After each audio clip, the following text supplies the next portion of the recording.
안녕하세요. 저는 40대 직장인입니다. 결혼한 지 10년, 그동안 참고 참았던 일들이 터져 결국 남편과 이혼을 했는데요. 속 시원하게 솔로가 되고 나서 이곳을 알게 되었답니다. 그동안 많은 분들의 사연을 들으면서 정말 공감 가는 내용들도 많았는데요. 아마 제 얘기에 공감하실 분들도 많으실 것 같아 이렇게 사연을 적어보게 되었습니다. 저는 양가 넉넉하지 못한 상황에서 결혼을 했어요. 양가 부모님의 보탬 없이 저와 남편의 힘으로만 결혼을 했고, 결혼하고 나서도 내내 돈을 모으고 버느라 아이는 꿈에도 꾸지 못했습니다. 그나마 친정 부모님께서는 시집 갈 때 아무것도 보태주지 못했던 것을 내내 미안해 하시면서 뭐라도 하나 해주시려고 했는데, 이상하게 시댁 식구들은 뭔가 맡겨놓은 것처럼 이것저것 다 요구하기만 하셨어요. 특히나 남편과 저는 둘 다 중견기업에 입사를 했던 상황이었는데, 시모는 결혼하고부터 매번 볼 때마다 시동생들 신부감을 소개해달라고 난리였어요.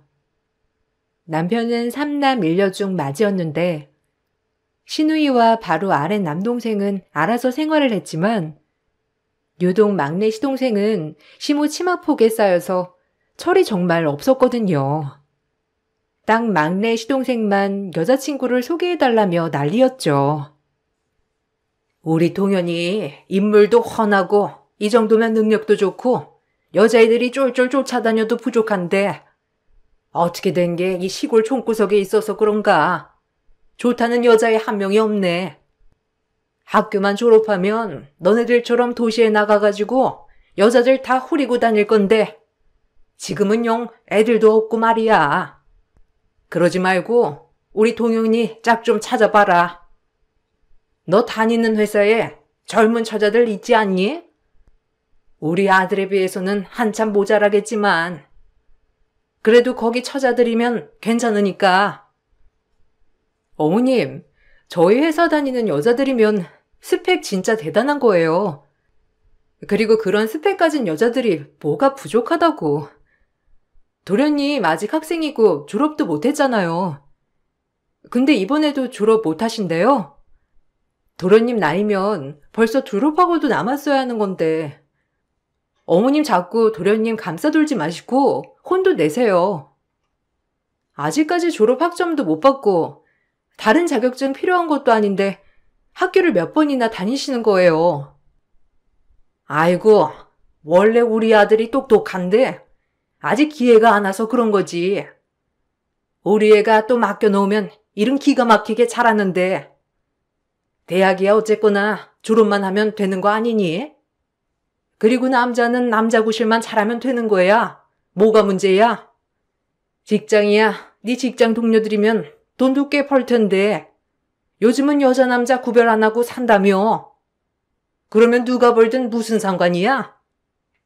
우리 애 남자 구실도 잘할 테고 집안 살림하라고 하면 되지.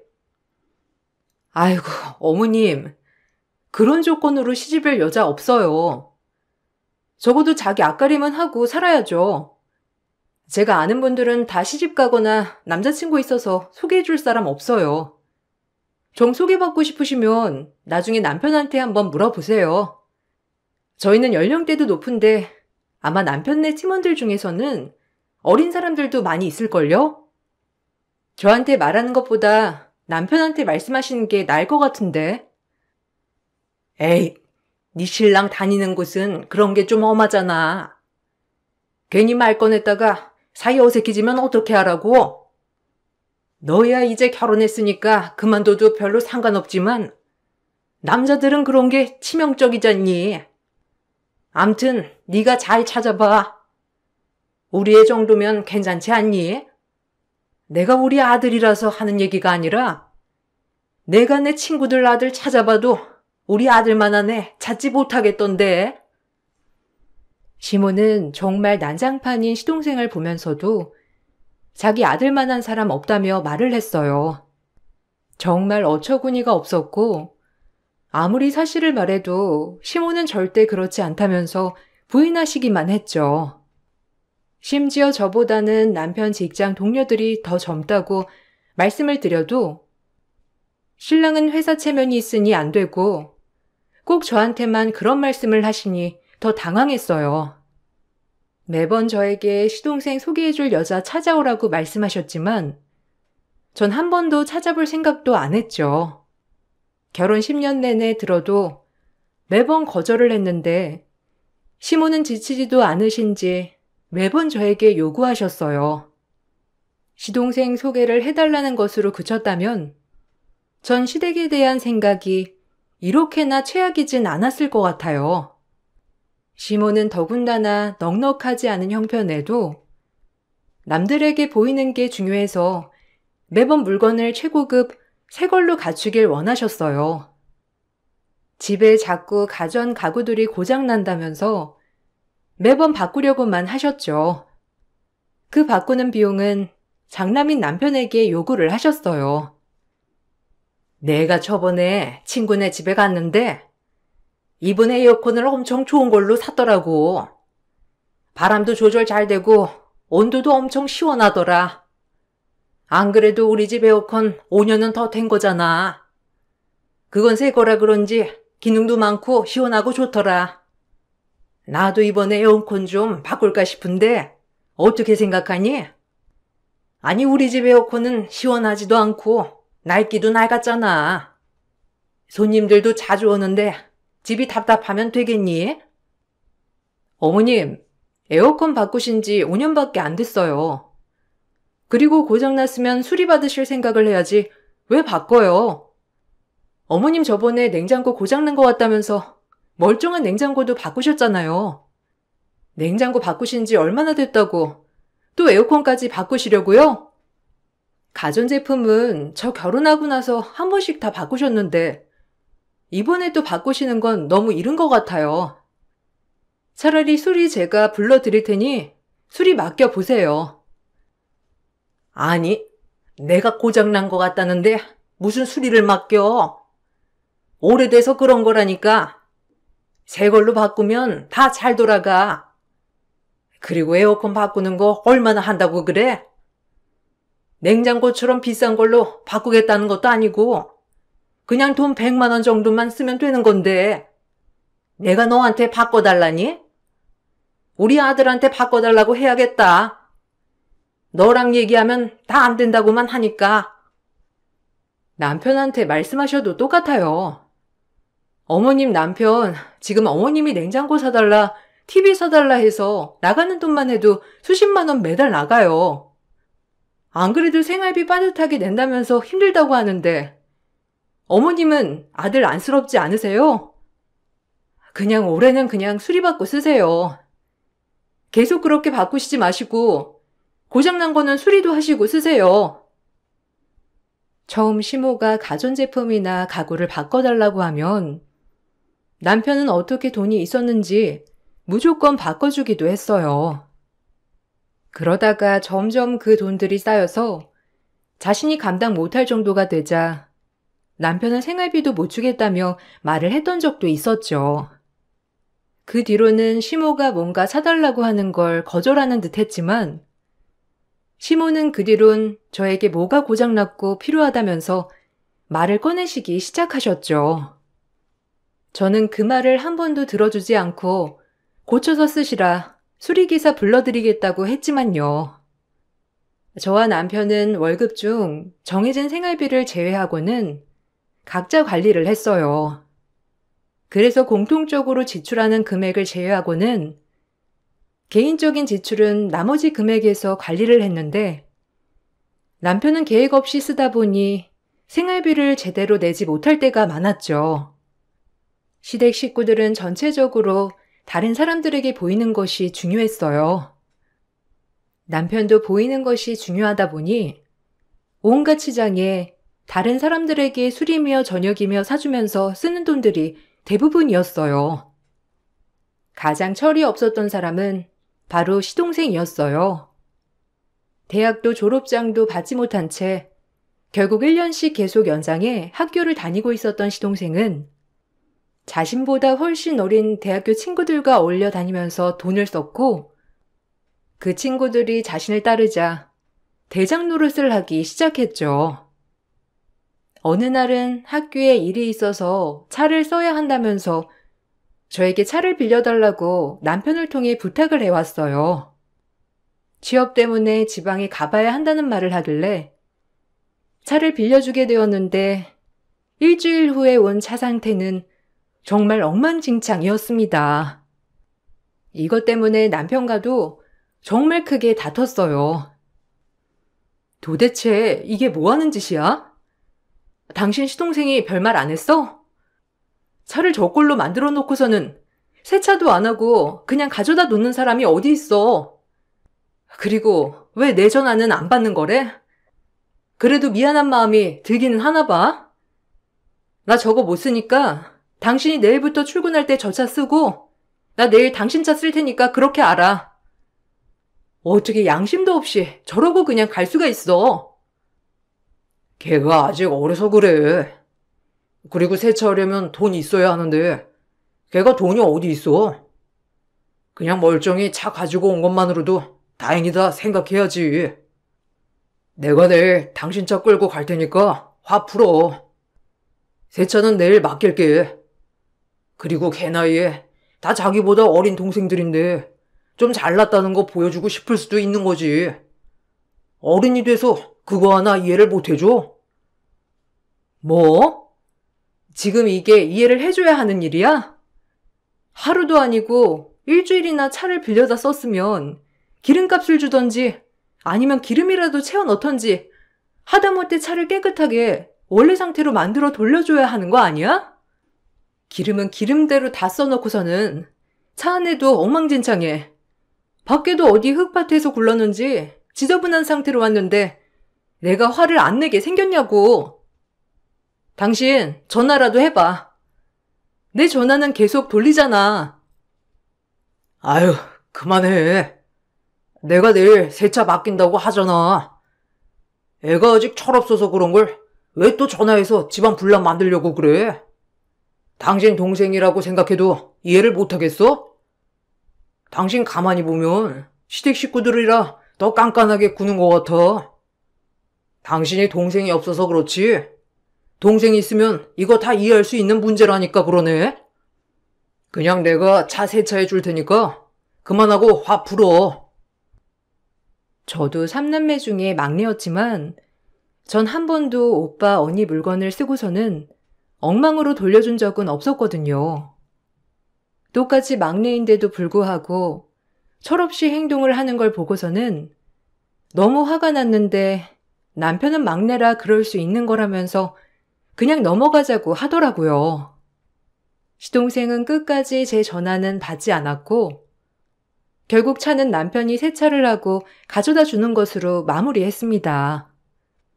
시댁 식구들이 하는 행동들에 대해서 처음에는 그냥 원래 그렇게 살았으니까 이해를 해보려고도 했었어요. 그런데 점점 저희 친정과 비교를 해가면서 왜 자신들에게는 그렇게 해주지 않느냐고 투덜대니 그때부터는 더욱 이해가 되지 않더라고요. 원래는 친정에 갈 때도 시댁에 갈 때도 항상 외식을 했었거든요. 좋은 맛집을 알아보고 가서 같이 식사를 하고 오곤 했는데 친정 부모님은 어딜 가도 항상 맛있다고 칭찬 일색이고 알아보느라 고생했다면서 고맙다 말해주셨다면 시댁에서는 맛도 없는 곳을 잘도 알아봤다면서 비아냥은 물론 맛없어서 집에 가 밥 먹어야 되겠다고 한 소리 할 때도 많았어요. 그러다 보니 시댁 식구들 만날 때는 항상 매번 가던 곳만 갔는데 남편은 제가 그걸 차별한다고 생각을 하더라고요. 당신 너무한 거 아니야? 솔직히 우리 집이랑 저거에 똑같이 가는데 왜 매번 처가 식구들이랑은 좋은 곳에서 외식하고 왜 우리 집 식구들이랑은 매일 가는 곳만 가는 건데? 우리 집 식구들이랑 갈 때도 저가 식구들이랑 가는 것처럼 맛집도 알아보고 그래야 하는 거 아니야?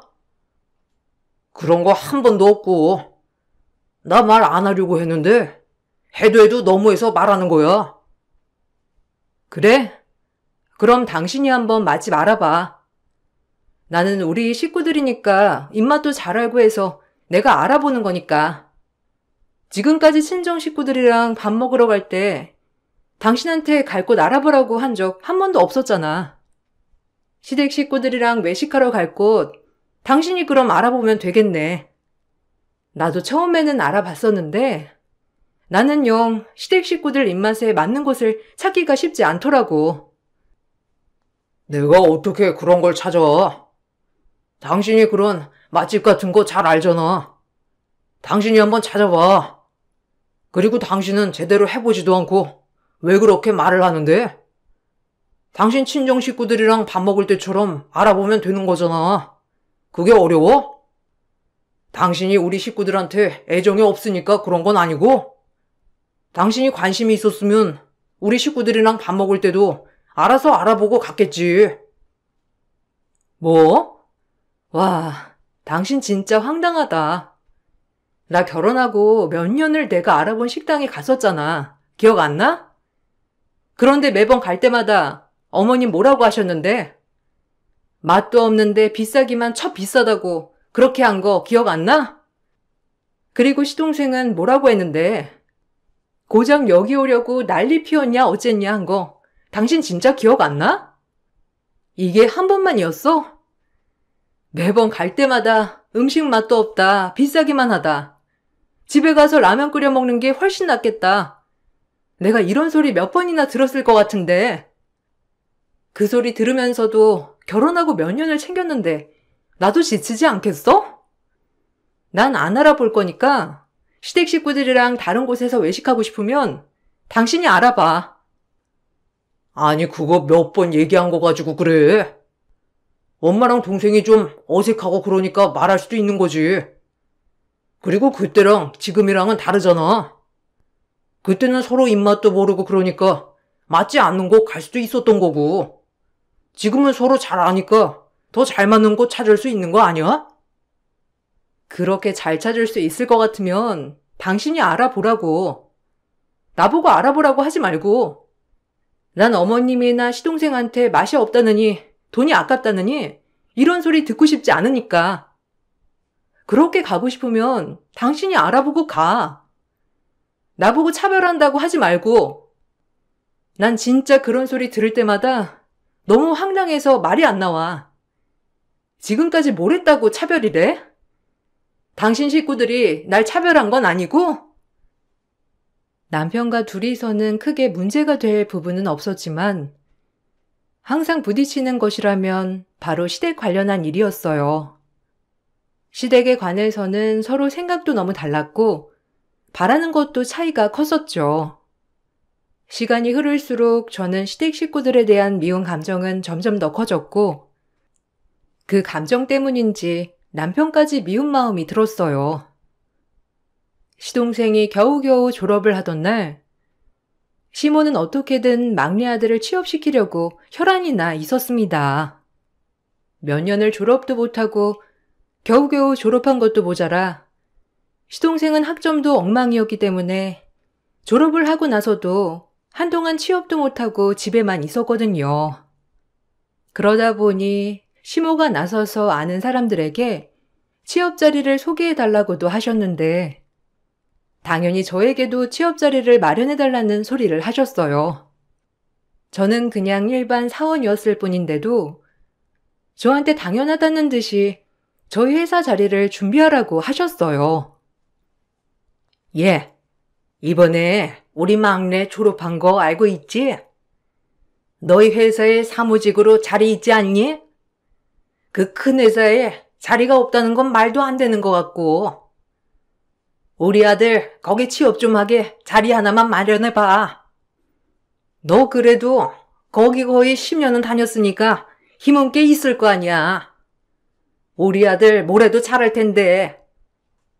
애가 잠깐 방황해가지고 학점 좀 잘 안 나온 거 가지고 취업이 잘 안 되네.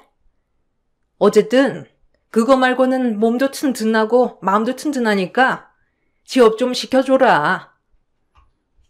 어머님, 제가 어떻게 취업 자리를 만들어요? 저 그런 거에 힘 없어요. 제가 무슨 힘으로 사무실에 넣어요? 그런 건 못하고 나중에 공고 뜨면 한번 지원해보는 수밖에 없죠. 근데 기술학과 아니에요?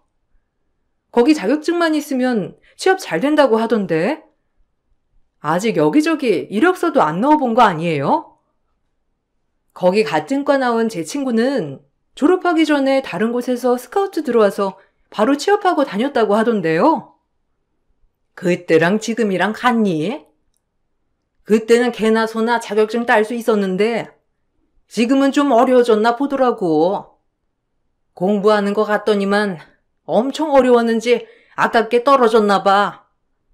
그래서 자격증은 못 따고 졸업은 하고 자격증 시험을 다시 본다곤 하는데 1년은 기다려야 한다더라. 어떻게 자격증 시험이 1년에 한 번밖에 없니? 아무튼 네가 왜 자리를 못 만들어?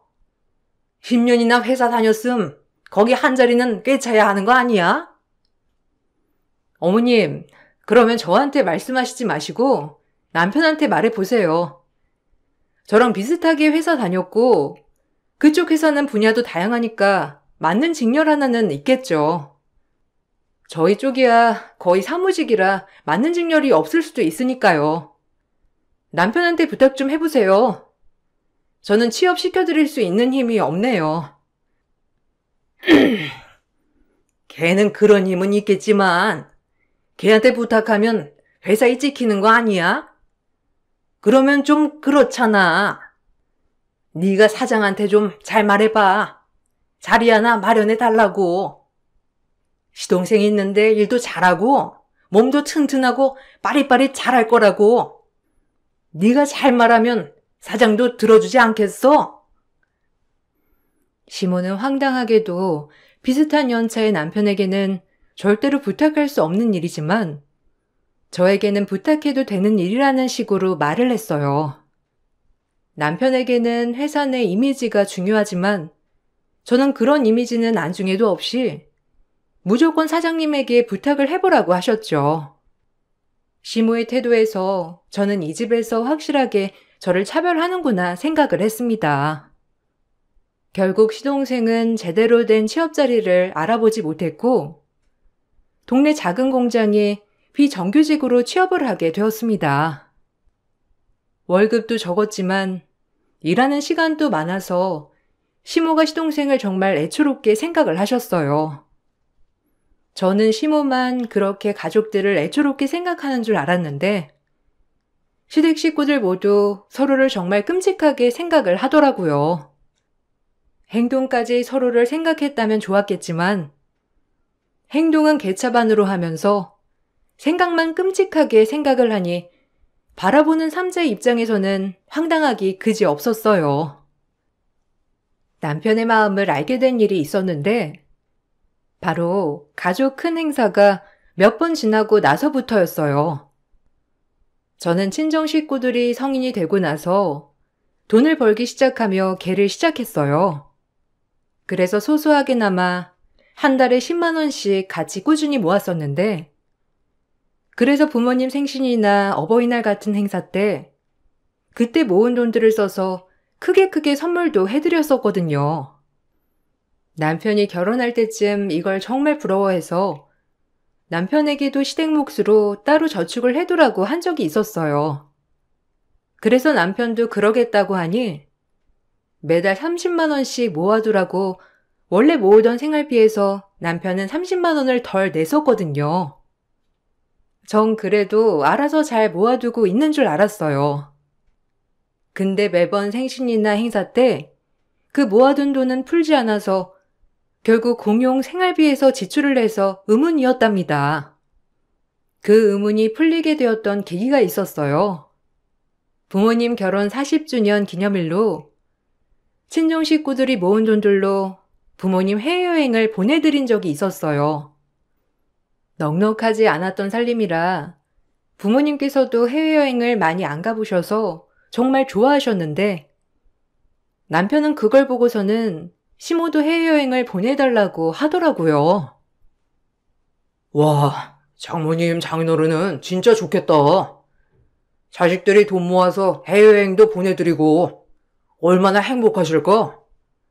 우리 엄마도 우리 키우시느라 지금까지 엄청 고생 많이 하셨는데 우리 엄마도 해외여행 가면 진짜 좋아하실 텐데 우리 엄마는 언제면 저렇게 행복하게 해외여행 마음껏 가실 수 있을까?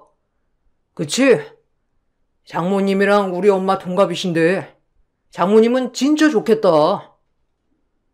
보내드리면 되잖아. 안 그래도 어머님 내년에는 해외여행 한번 가보고 싶다고 하시지 않았어? 어머님 생신 맞춰서 보내드리면 되겠다. 당신 지금까지 모아둔 돈 얼마나 되는데?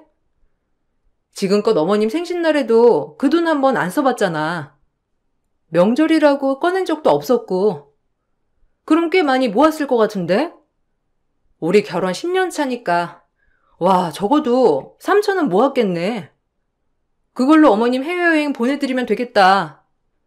와, 그렇게 보내드리고도 한참 남네. 무슨 돈? 나 그거 안 모았는데? 모아두는 돈이 어딨어. 당신네도 부모님 해외여행 보내드렸으니까 우리도 이참에 보내드리자. 당신 모아두는 돈 있어? 나는 모아놓은 돈이 없는데. 당신 10만 원씩 처갓댁 개 모았으면 다른 돈은 알아서 모아둔 거 아니야? 그걸로 우리 엄마 해외여행 보내드리면 되겠다. 그걸 왜 나한테 말해? 당신 생활비 모으는 돈에서 매달 30만 원씩 따로 모아뒀잖아. 그래서 생활비 같이 모으는 통장에 당신만 30만 원 적게 내는 거 아니었어? 난 그런 줄 알았는데. 아니, 나는 그래도 당신 이해했어. 우리야 성인 되고 아르바이트 하면서부터 쭉 모았으니까. 어느 정도 모아둔 금액도 크고 10만 원씩 모아도 충분하지만 당신은 나랑 결혼하고 나서 시작을 하는 거니까 나보다 훨 많이 모으고 있어도 다 이해했는데 뭘 모아놓은 돈이 없어? 아니 그럼 장인어른이랑 장모님 여행 보내드리는 것도 당신 10만 원씩 모은 걸로만 보냈다는 거야? 에이, 당신 거짓말 하는 거지? 그걸로 보내드리는 건 말도 안 되는 거 아니야? 당신 그럼 통장 내역 보여줘. 나 그거 못 믿겠어. 당신 따로 돈 다 쓴 거 아니야? 진짜 한 푼도 더해서 드린 거 없다고? 진짜 그런 거 없어? 혹시라도 그런 거 나오면 나 진짜 못 참아. 알지?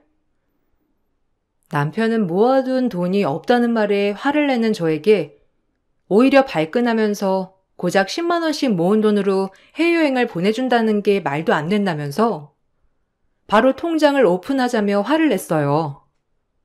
저는 당당했기 때문에 거부감 없이 바로 통장 내역을 다 오픈하자고 했죠. 당연히 전 친정에 따로 보낸 내역 없이 한 달에 10만 원 개로 모으는 돈밖에 지출된 것이 없었어요. 꼬박꼬박 생활비 통장으로 입금을 하고 나머지는 따로 저축을 하면서 관리를 하고 있었죠.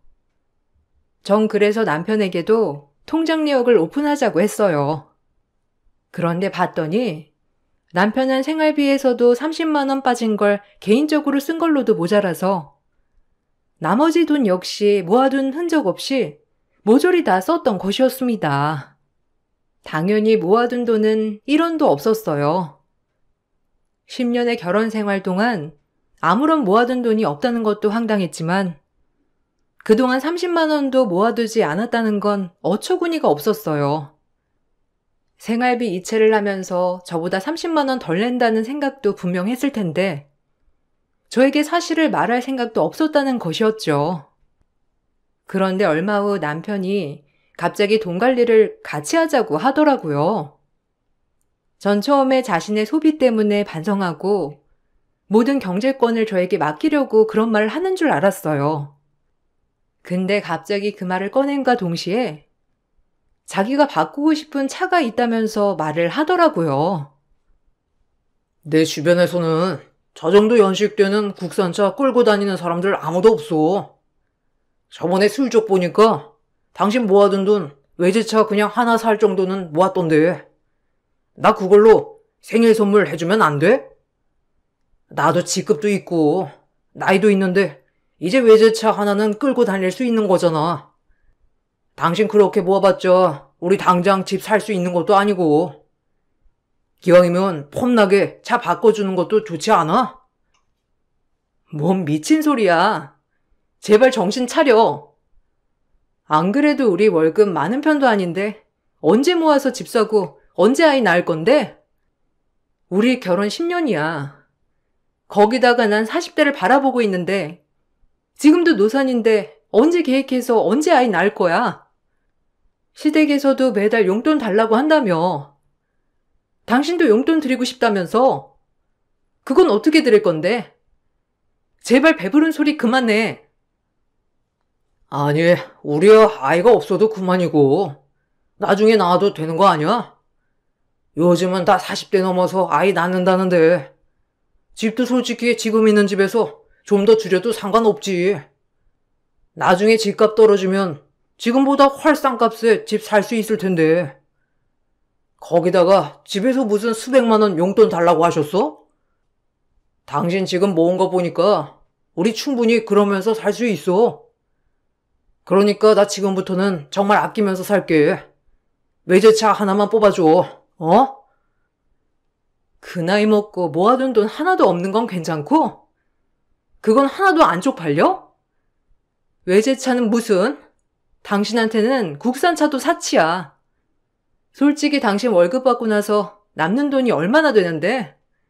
결혼 전부터 사치하고 흥청망청 쓰느라고 빚만 산더미인데 그거 내고 나서는 뭐가 남아? 지금까지 한 푼도 안 모으고 다 써놓고 어떻게 차 사면 아끼겠다는 말이 나오는데? 진짜 한심하다. 아니, 나처럼 성실한 사람이 어디 있어? 지금까지 일 한 번 안 그만두고 성실하게 일하는 사람이 어디 있다고 그래? 내 주변만 해도 일하다가 갑자기 그만두는 애들이 얼마나 많은데. 지금껏 성실히 일한 나는 대단한 거지. 넌 나 같은 남편 둔 거 진짜 복에 겨운 거야. 너 그렇게 나온다 이거지? 나 외제차 안 사주면 너랑 안 살 거니까 그렇게 알아. 남편은 갑자기 저랑 못 살겠다며 집도 나가버렸고 연락도 받지 않았어요. 시댁에 말해보니 시댁에서도 외제차 그까짓 하나 사주면 될 것을 일을 크게 만들었다면서 재탄만 하셨죠.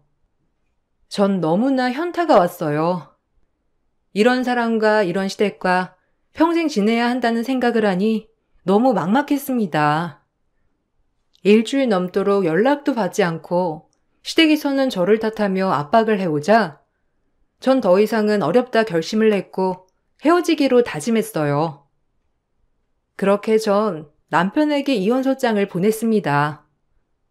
소송을 진행한다는 소식을 듣고서야 남편은 부랴부랴 저에게 연락을 해왔어요. 그렇게 저는 남편과 이혼을 했습니다. 당연히 그간 생활비 통장 내역 등 다 존재했기 때문에 각자 모은 돈은 각자가 가지고 가는 것으로 재산 분할을 모두 마무리하게 되었어요. 그렇게 모든 게 끝이 난 줄 알았는데 이혼을 하고 얼마 지나지 않아 갑자기 회사로 시모가 찾아왔습니다. 갑작스럽게 웬일인가 싶어서 만나보니 시모는 저희가 이혼을 한 것조차 모르고 있더라고요. 예, 너는 시어머니가 밥을 먹는지 잠을 잘 주무시는지 아픈 곳은 없는지 뭐 하나 궁금하지도 않니? 어떻게 연락 한 통도 안 할 수가 있어? 내가 하도 기다리다가 네가 아무런 반응도 없길래 이렇게 찾아왔다. 얼마나 네가 속을 썩이면 우리 아들이 내 전화도 안 받아.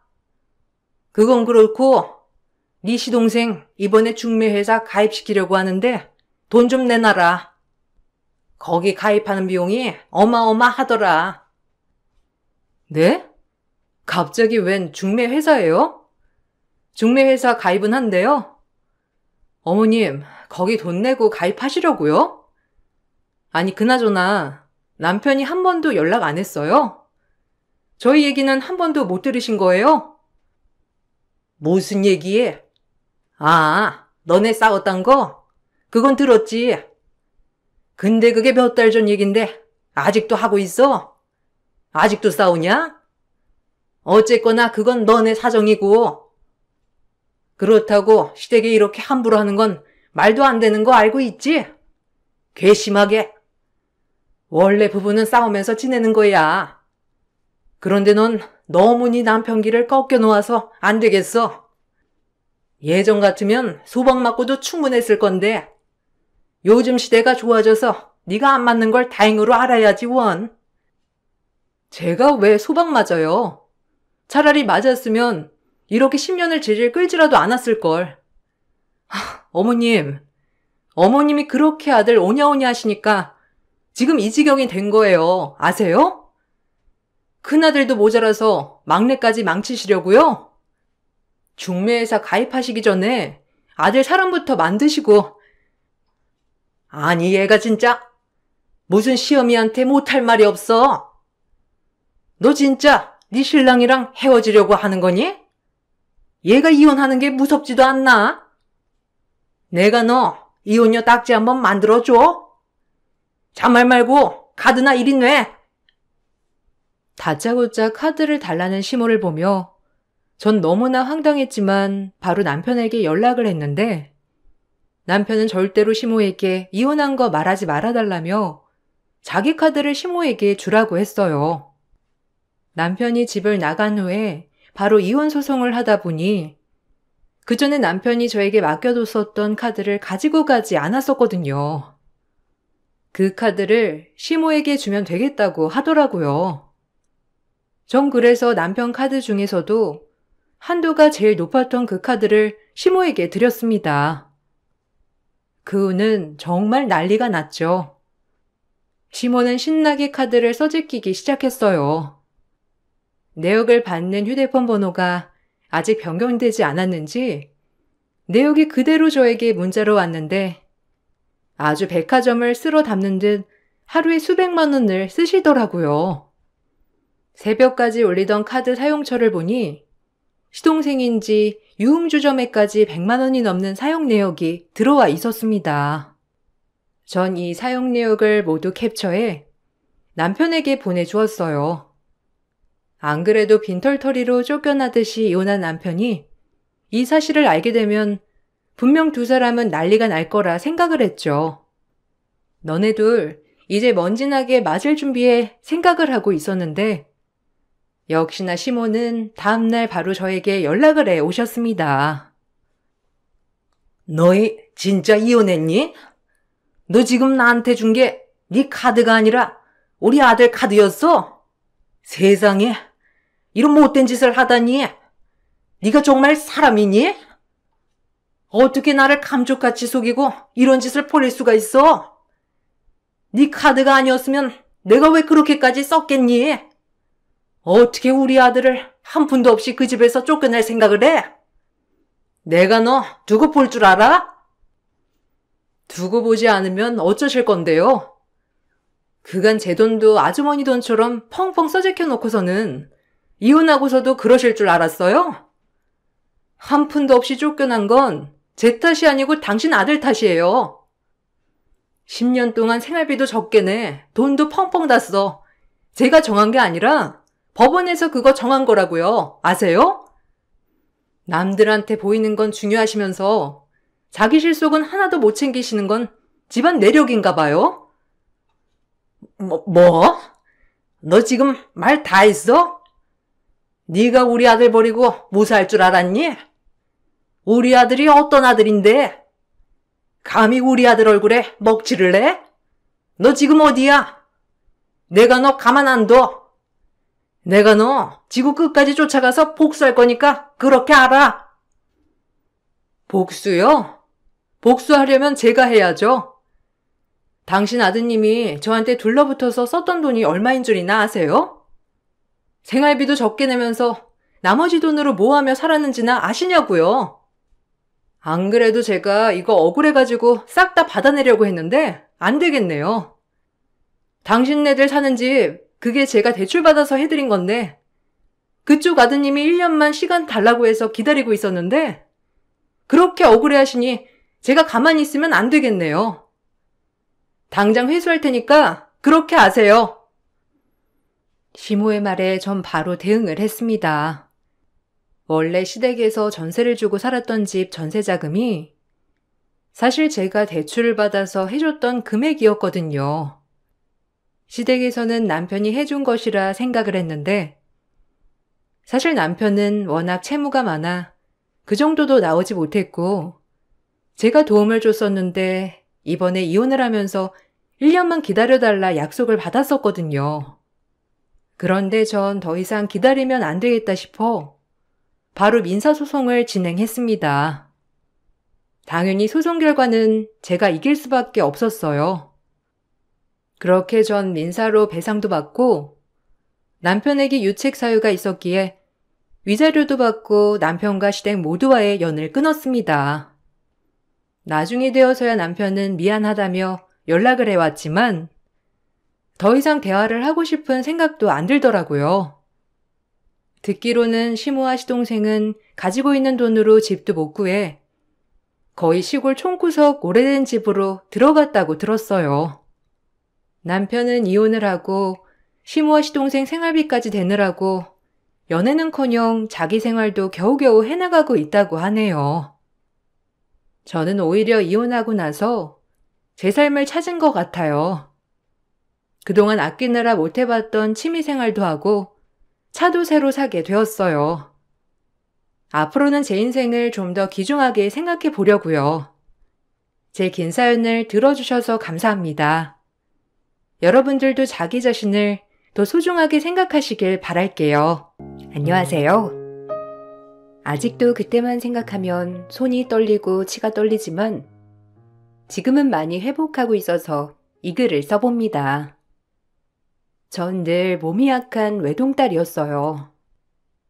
부모님은 그런 제가 언제나 걱정이 되셨고 하루라도 빨리 건강해지기만을 바라셨죠.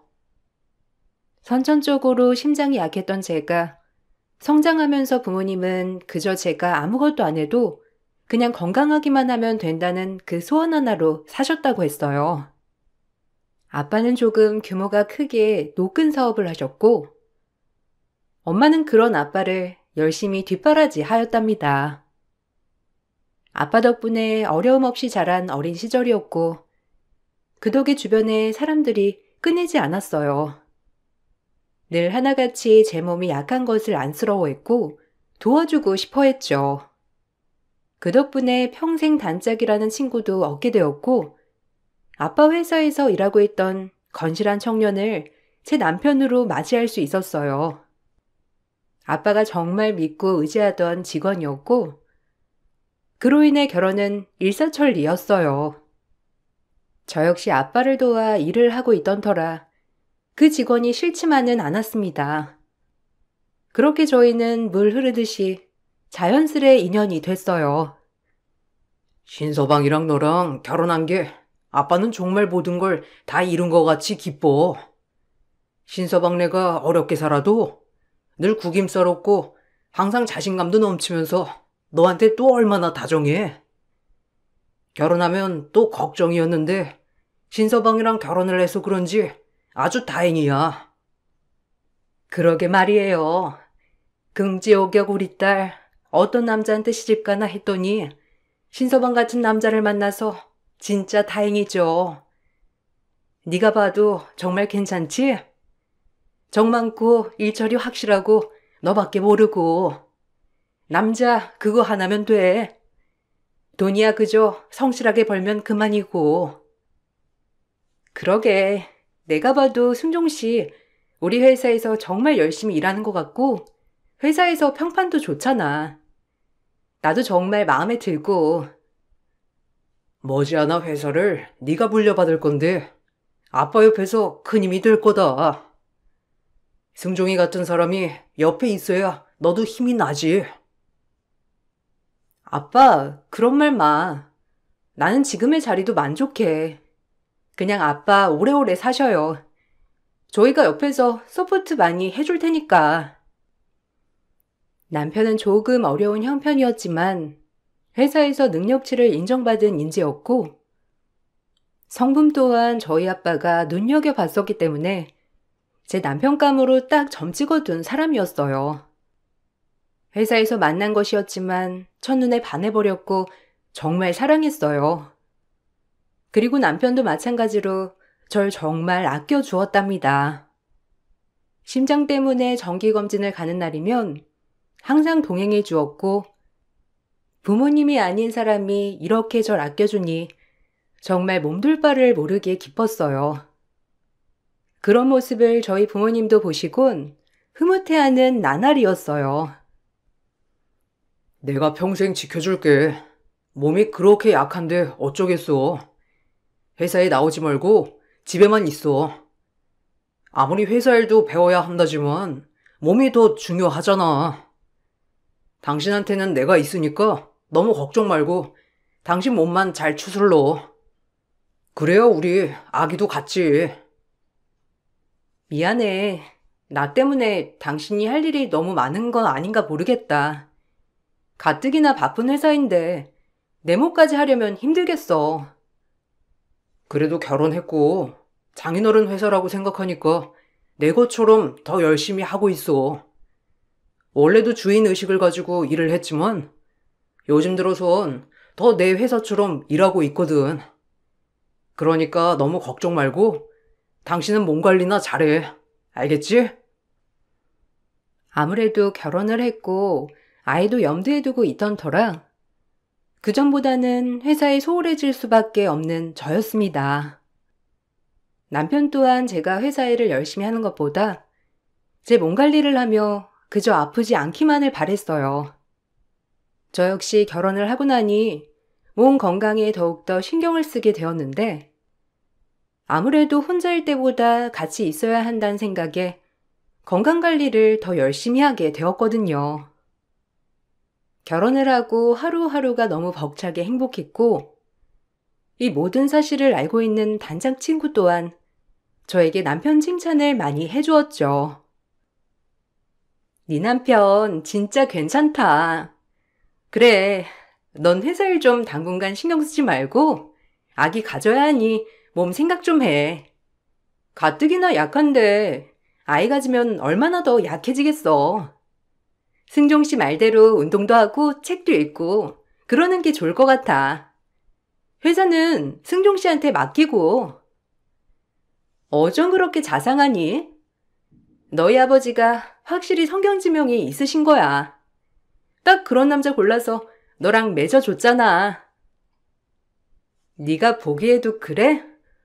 사실 남편한테 너무 고마운 마음이 드는 것도 사실이지만 그래도 내 회사를 안일하게 맡기기만 하는 것 같아서 조금 찝찝했거든. 물론 승종 씨가 알아서 잘할 거라는 거 알지만 그래도 미안함도 있고 걸리는 것도 많고.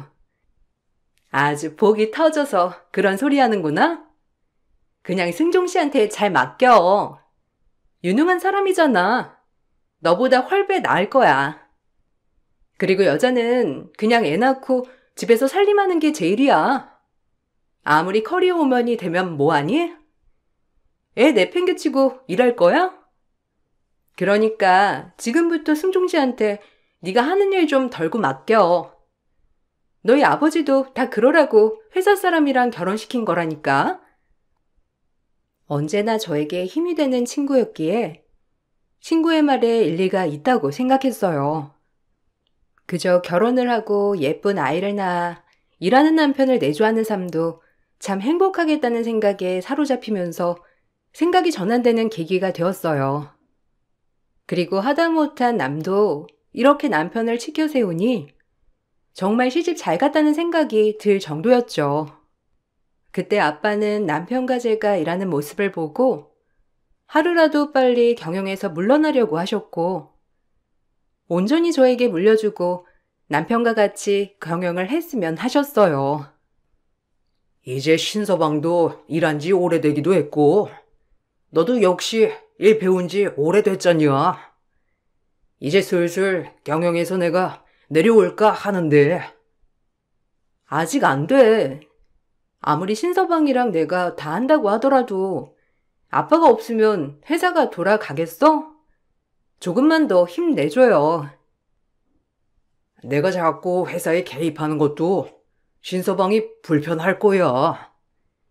실질적으로 나 대신 많은 걸 하고 있거든. 이쯤 됐다 싶어. 너도 엄연히 여기서 일한 지 오래되기도 했고, 혹시라도 어려운 거 있으면 아빠한테 언제든 물어보면 되잖니. 걱정 마라. 그렇게 제가 걱정에 사로잡혀 있을 때 경영에서 물러나려고 했던 아빠가 교통사고가 나시게 되었고 큰 사고로 인해 반쪽 마비가 오고 말았습니다. 6개월에서 1년이 걸리도록 재활에 힘을 썼지만 반쪽 마비는 돌아오지 않았고 거동도 불편한 데다 말투까지 어눌해진 아빠는 결국 회사에 나오지 못하게 되었어요. 그때 제 인생에 가장 처음으로 맞이한 파국이었습니다. 어쩌니 이제 니네 아빠 그렇게 건장하던 사람이 어떻게 한순간에 저렇게 된단 말이야. 그것도 뺑소니로. 그러니까 엄마 걱정 마. 범인 꼭 잡을 수 있을 거야. 그리고 회사는 나랑 신서방 있으니까 너무 걱정하지 마요. 너네 아빠 꼭 이겨내야 할 텐데 저렇게 나약한 분 아니잖니. 어쩜 좋아. 엄마 정말 이대로 살아야 하는 거니? 엄마한텐 내가 있잖아. 아빠 빈자리 안 느껴지게 최선을 다할게. 그러니까 너무 걱정 마요. 엄마가 나약해지면 어떡해. 아빠가 언제든지 건강해졌을 때 엄마가 옆을 지지하고 있어야 아빠가 행복하지. 우리 최선을 다해보자. 힘내자고. 매 순간 좌절스러웠지만 정말 힘냈습니다. 부모님을 위해서 회사 일에도 더 매진하게 되었지만 남편은 그런 저를 안쓰러워하며 오히려 집에서 쉬라고 하였어요. 하지만 남편한테만 회사를 맡겨두기가 쉽지 않았고 악자같이 같이 회사를 꾸려가게 되었습니다. 그러고 나자 남편은 임신 얘기를 하며 저를 설득하여 집에서 있기를 바라더라고요. 저 역시 임신 얘기를 하게 되니 남편 말을 들어야 하나 싶었고 엄마도 마찬가지로 저보고 몸 생각하며 쉬라고 하였고요. 장인어른이 우리 아이 보면 얼마나 좋아하시겠어. 그러니까 노력해보자. 당신 아니어도 내가 회사는 잘 책임질게. 당신도 우리 아이 갖기를 소망했잖아. 더더욱 어머님 저렇게 애롭게 계시는데 손주 한번 안겨드려야 하는 거 아니야? 그건 그렇지만 당신한테만 너무 부담을 주는 것 같아서 그렇지. 나 역시 아이는 갖고 싶어. 아빠도 좋아하실 것 같고. 그래, 내 말이 그 말이야. 우리 힘내보자. 그래서 나중에 장인어른 장모님 행복하게 해드려야지. 내가 더 잘할게. 그렇게 임신을 준비하게 되면서 시간은 속절없이 흘렀고 여전히 다정한 남편이었지만 가끔 한 번씩 욱하는 모습이 보이곤 하는 남편이었습니다. 저 역시 그런 남편이 처음엔 당황스러웠지만 일이 오죽 많아서 힘들면 저럴까 하는 생각에 참는 날들이 많았어요. 하지만 남편이 이상하다고 느끼게 된 건 불과 그걸 느낀 후 얼마 지나지 않아서였어요. 늘 일에 치여 야근을 밥 먹듯이 하는 남편이었는데 어느 날 회사 직원이 저에게 말실수를 하게 되었고 모든 것이 의심스러워지기 시작했죠. 이사님, 나오셨네요. 어제는 사장님이랑 즐겁게 보내셨어요? 집에 일찍 가신다고 반차 내고 가셨는데. 반차요? 네. 요즘 힘든 건 없으시죠? 아무래도 일이 많아져서 더 힘들다고 들었는데 힘내주세요. 에이, 저희야 뭐 똑같죠. 힘들다고 총무직원도 하나 다시 구해주시고 그래서 조금 서류 작업이 수월해졌어요. 직원도 새로 뽑고 반차를 썼다는 직원의 말에 일단 아는 것처럼 넘어갔으나 찜찜했습니다. 그리고 남편에게 아무렇지 않게 그 사실을 은근슬쩍 떠보니 남편은 제가 아무것도 모르는 줄 알고 눈 하나 깜짝 않고 거짓말을 치기 시작했습니다. 너무 혼란스러웠고 그렇게 다정하고 나밖에 모르던 남편이 거짓말을 하는 게 이해가 가지 않았거든요. 내가 너무 남편에게 회사를 맡긴 것이 아닌가 하는 마음이 들어 찝찝한 건 사실이었고 그 모습을 보니 조금 경각심을 가져야겠다 생각했어요. 어제 야근하느라 많이 바빴어? 저녁에 잠깐 도시락 싸들고 갈까 하고 전화했는데 안 받았잖아. 어떻게 된 거야? 아, 요즘 물량이 많잖아. 그래서 밤샘 작업 좀 했지. 당신도 알다시피 나 일하면 전화 잘 못 받잖아. 은근 아버님이 안 계시니까 챙겨야 할 게 얼마나 많은지. 내 회사인 것처럼 열심히 일해야지. 그래야 당신도 한시름 놓을 거 아니야. 전 남편의 말에 아무런 대꾸를 하지 않았고 뒤이어 남편을 뒷조사하기 시작했습니다. 그리고 정말 경악스러운 사실 하나를 알았는데 남편은 외도 중이었고 그것도 정말 제가 믿고 믿었던 저의 단짝 친구와 외도 중이었어요. 꽤나 오래된 사이인 것처럼 보였는데 믿었던 두 사람이었기에 저의 충격은 말로 다 할 수 없었고 그럼에도 친구와 남편은 그렇지 않은 척 연기를 하였답니다. 아빠의 갑작스러운 사고, 믿었던 절친의 배신, 남편의 뒤통수, 세 가지가 겹치니 정신 차리기 힘든 시기였어요. 왜 힘든 일이 이렇게 한꺼번에 몰려오나 싶은 생각이 들면서 원망스러웠고 참 어리석게도 살고 싶지 않았어요. 당신이랑 정혜 사이 누가 모를 줄 알아? 어떻게 그럴 수 있니? 아빠도 아픈데 당신까지 어쩜 이럴 수 있어? 언제부터였어? 도대체 언제부터길래 이렇게 내 마음을 후벼 파는 거냐고. 입이 있으면 말이라도 해봐, 제발. 아니, 당신이 어떻게 그걸... 설마 내 뒤 캤어? 진짜 무서운 여자다. 어떻게 신랑을 못 믿고 뒤를 캐? 소름 돋아. 지금 그 말이 나와? 미안하다고 해도 모자랄 판에 오히려 나한테 따지는 거야? 당신 정말 다시 보인다. 우리 관계 다시 한번 생각해보자. 어차피 다른 사람 사랑하는 사람 내가 뭐 어쩌겠어. 우리 관계 다시 한번 되돌아보자고. 후회할 텐데. 어차피 회사 일은 거의 다 내가 하고 있고 당신은 회사 일 잘 모르잖아. 혼자 할 수 있겠어? 그리고 거래처들도 이제 나보고 거래해. 만약 내가 없다고 하면 거래처들이 당신네 회사 물건을 쓸 것 같아? 생각 잘해. 진짜 뻔뻔하다. 난 당신이 나한테 무릎이라도 꿇으면서 미안하다고 할 줄 알았어. 근데 이런 예상 밖 행동을 보이다니. 그거야 장인어른 건장하실 때 얘기고. 솔직히 장인어른 오늘 내일 하시잖냐. 회사 사람들은 이미 나한테 다 회유됐고 당신같이 병자 마누라랑 사는 것보다 차라리 정이랑 사는 게 훨씬 낫다고 판단했어. 정에도 당신한테 쌓인 게 많던데? 이런 인간이었구나.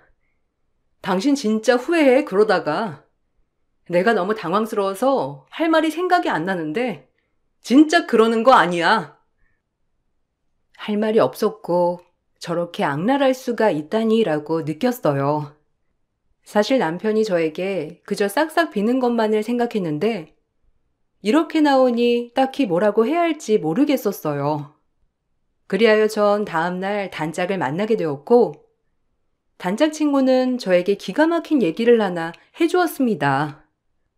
그 이야기를 듣자 정신이 확 차려지면서 내가 뭘 해야 하나 싶었어요. 이럴 때 아빠라도 멀쩡하시다면 나에게 해답을 주었을까 싶은 마음이 들면서 정말 슬픔이 사무쳐 올라왔습니다. 하지만 기댈 사람은 아무도 없었고 일이 이렇게 되니 남편과 이혼하는 것도 겁이 나기 시작했어요. 평생을 엄마 아빠의 울타리, 결혼을 하고는 남편의 울타리 아래 살아온 내가 이제 남편과 헤어지면 어떻게 살 수 있을까라는 생각이 머릿속을 지배하기 시작했고 그땐 경황이 정말 없었어요. 네 남편한테 다 들었어. 우리 쉽게 헤어질 수 없는 사이야. 그러니까 우리 사이를 인정해 주던지 아니면 이혼해줘. 승종 씨랑 너랑 똑같구나. 미안하다고 먼저 나와야 하는데 어쩜 그래? 뻔뻔하게 그렇게 말이 나오니? 내가 그동안 사람들을 한참 잘못 봤어. 내 옆에서 배신할 날만 기다리고 있었던 거야? 어쩌다 승종 씨 만난 거니? 한 번의 실수야? 아니면 일부러야? 실수라곤 말 못하겠다. 너한테 죄책감은 없거든. 그동안 그렇게 네 시중 들어줬으면 됐잖아? 그냥 나한테 선물 하나 줬다고 생각해. 그리고 승종 씨는 애초에 너랑 아이 가질 생각 없었어. 그냥 빨리 너랑 이혼하고 나랑 새 출발하길 바랬거든. 언제부터였냐고? 너랑 승종 씨 결혼한다고 했을 때부터? 네가 인사시키던 그날 정말 반했거든. 친구로서 마지막으로 말할게. 네가 날 친구로 생각했다면 승종 씨랑 헤어져 줘. 알잖아. 승종 씨 없으면 안 되는 거. 나도 안 돼. 너 그동안 가지고 싶은 거 다 가졌잖니. 그러니까 승종 씨만은 양보해. 나도 절대 포기 못하니까. 승종 씨, 너한테 마음 다 떠났어 이거사. 정신 차려. 원래도 미련하고 답답스러운데 어쩜 이런 일이 있어도 너는 미련을 떨어대니? 진짜 악랄하다 너희 둘. 어떻게 뻔뻔하게 지금 이런 말을 할 수가 있어? 너네가 인간들이니? 우리 아빠 쓰러지기만을 노린 거 아니야? 회사도 애초에 너희가 먹으려고 한 거야. 나보고 나오지 말라고 할 때부터 의심했어야 하는데 그러질 못했네. 그걸 이제 알았니? 진짜 둔하다. 원래도 둔한 건 알았지만 어쩜 이리 둔해? 그러게 사람을 왜 그렇게 잘 믿어? 진구는 저에게 모진 말을 뱉어내고 자리를 떠났고 전 하염없이 울었습니다. 그리고 집에 도착했는데 엄마가 와 계시더라고요.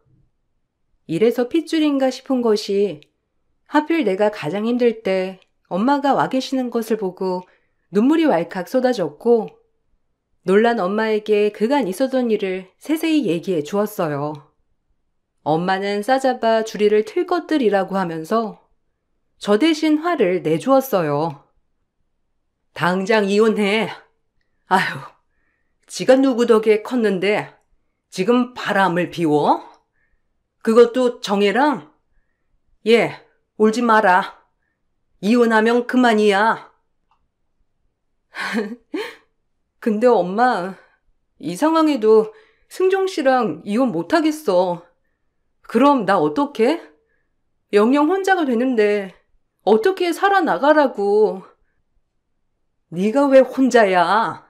아빠도 계시고 엄마도 있잖아. 그런 것들 때문에 눈물 흘리지 마라. 이혼이 흠도 아니고 그냥 끝내. 미안해 엄마. 승종 씨 설득하고 싶어. 실수일 거야. 원래도 그런 사람 아니잖아. 얼마나 우리를 생각하는 사람인데. 제가 용서하겠다고 하자 엄마는 끝까지 저를 말리시다가 두 손 두 발 다 들었고 제가 그렇게 남편과 헤어질 수 없다고 하자 엄마가 남편을 설득해 보겠다고 했습니다. 저 때문에 엄마는 화가 나는 마음을 다스리고 서희에게 읍소를 하러 간 것이에요. 그날도 일이 많았던 남편이었기에 밤새 많은 사이 약식 좀 갖다 주며 얘기 좀 해보겠다고 엄마는 저에게 안심하라고 했습니다. 그리고 열심히 약식을 만들어 남편에게 향했으나 그날 아주 경악스러운 사태를 보고 말았는데 엄마는 큰 충격을 받으셨어요. 자네, 늦은 시간까지 고생하지? 딸한테 얘기 들었어. 일단 이거 자네가 좋아하는 약식인데 먹으면서 얘기 좀 하지. 아니, 여긴 어쩐 일로? 아, 일하는 거 안 보이세요? 여기가 어디라고 오시냐고요? 진짜 공 가서 구분 더럽게 안 되시네. 예전에야 장인어른 회사지. 이젠 제 거나 다름없는데 이렇게 들락날락 마음대로 하실 거예요? 진짜 기본이 안 돼 있네. 아니, 뭐야? 자네 말 다 했나? 우리 딸이 하도 사정해서 자네랑 얘기 좀 해보러 왔더니만 어디라고 오냐고? 사람이 원래 이랬나? 그저 친절하고 자상할 줄만 알았더니 그동안 발톱을 숨기고 행동했던 거였어? 아주 못돼 먹었네. 아휴, 여기요, 경비. 이분 좀 끌어내요. 내가 잡상인 치닥거리까지 해야겠어요? 어이가 없네, 진짜. 나가세요. 뭐야? 잡상인? 아, 자네 말 다 했어? 사람이 어쩜 이렇게 변하나? 돈이 이렇게 만들었어? 아님 여자에 미쳐서 그래? 남편은 엄마에게 화를 내며 엄마가 가져온 약식통마저 땅바닥에 내리꽂았고 그 약식통이 땅바닥에 내리꽂힌 순간 남편 인생도 공두박질 쳐버리기 시작했습니다. 사실은 남편이 부른 경비 아저씨가 저희 아빠의 정말 친한 동료였고 이 회사를 같이 일으킨 개국 공신이었거든요. 무려 저희 회사 지분을 아빠만큼 가지고 있으신 분이었고 그동안 남편이 오히려 외도하는 장면을 더 많이 캐치하시고 저 아빠를 위해 하나하나 사진으로 증거까지 남겨두던 분이셨어요. 그리고 아빠가 그렇게 되자 저를 위해 뭔가를 해줄 게 없나 살피면서 남편의 뒤를 캐고 있었습니다. 아저씨 눈엔 남편이 투명해 보이지 않았다고 했거든요. 참 성경지명이 있었던 건지 그로 인해 남편의 인생까지 쪽나기 일보 직전이었어요. 이 배응망덕한 것. 네 장인이 정말 괜찮은 청년이라고 하길래 염두에 두고 봤더니만 엉망이고 형편없더군. 내가 그저 그런 경비인 줄 알았나? 지금은 경영에 완전히 손을 떼고 있지만 자네는 내 지분 없이 이 회사 못 먹어. 알아? 아니 그럼 그 장인어른만큼 지분을 가지고 있던 분이 아저씨였어요? 아, 지금 이 회사 거의 제 말에 다 돌아가요. 아저씨도 생각 잘 하시는 게 좋을걸요? 절 밀어주신다면 제가 섭섭지 않게 챙겨드리죠. 뭐 원래 다 기브 앤 테이크 아니겠습니까? 자네 말 잘했네. 기브 앤 테이크? 그래, 자네 장인한테 받은 게 억수로 많아. 그래서 이번엔 내가 갚아줘야 하거든. 이 말은 즉, 넌 이제 큰일 났단 소리야. 얼른 빠져나갈 방안이라도 만들어야 할 거야. 난 그렇게 호락호락한 사람 아니거든. 경비 아저씨는 남편의 뒤통수를 세차게 가격하였고 충격받은 저희 엄마에게 본인이 다 해결하겠다며 엄마를 챙겨둔 뒤 남편을 해고하겠다고 통보했습니다. 남편은 절대 그럴 수 없다고 길길이 날뛰고 아저씨에게 대들기 시작했어요.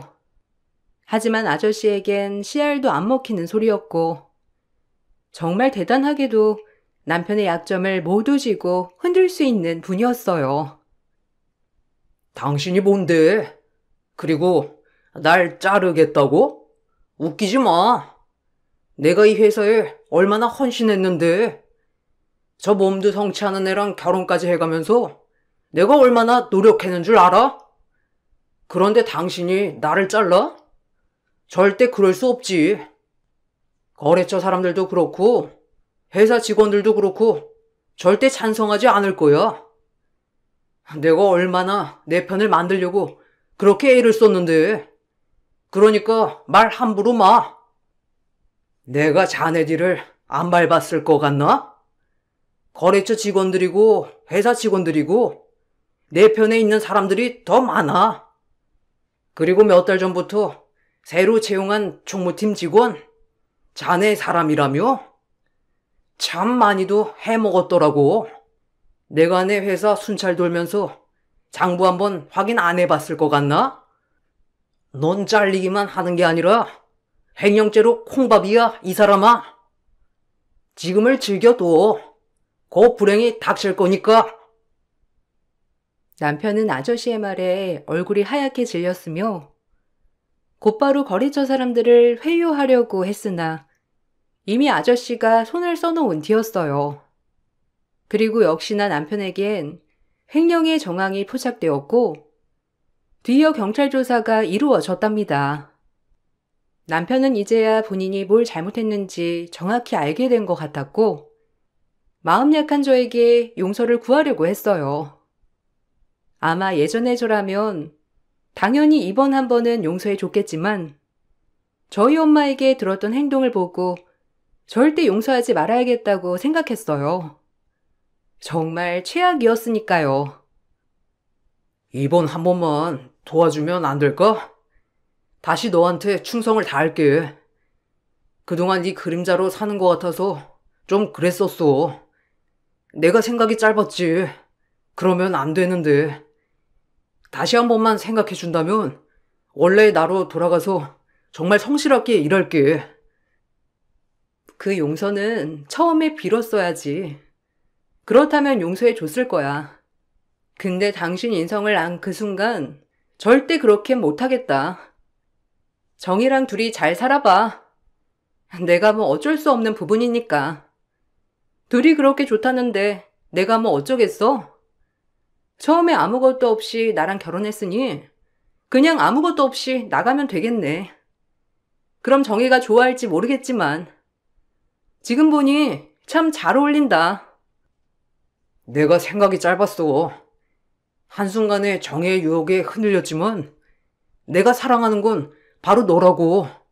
정말 미안하다. 정 그리고 바로 이혼 소송을 걸었고 단짝 친구에게도 상간녀 소송을 걸었습니다. 그런데 더 충격적인 일이 있었어요. 저희 아빠의 뺑소니 사고범이 다름 아닌 단짝 친구였다는 사실이 밝혀졌거든요. 계속해서 저희 아빠 일을 수사하던 경찰에게 결국 덜미가 잡히고 말았고 범인을 보러 갔더니 단짝 친구였습니다. 그리고 곧이어 사건은 뺑소니 사건이 아닌 미수죄로 전환이 되어 수사가 들어갔어요. 남편과 바람을 저질렀던 일보다도 친구가 저희 아빠를 해하려고 했다는 사실이 더욱 충격적이었죠. 네가 어떻게 그러니? 우리 아빠가 학교 다닐 때부터 너한테 얼마나 잘했는데 하나밖에 없는 내 친구라면서 그렇게 챙겼는데 양심의 가책은 없었어? 합의나 선처 절대 생각하지 마. 쓰레기만도 못한 거사. 니들이 날 이렇게 만들었으니까. 승종 씨는 흐지부지 나한테 오겠다는 확신도 안 주지. 그렇다고 네가 떨어져 나가줄 것 같지도 않고. 어쩔 수 없었어. 이게 내 최선이었다고. 너희 아빠가 없어야 승종 씨가 나한테 오지. 너한테 죄책감 같은 건 느끼지 않고 말이야.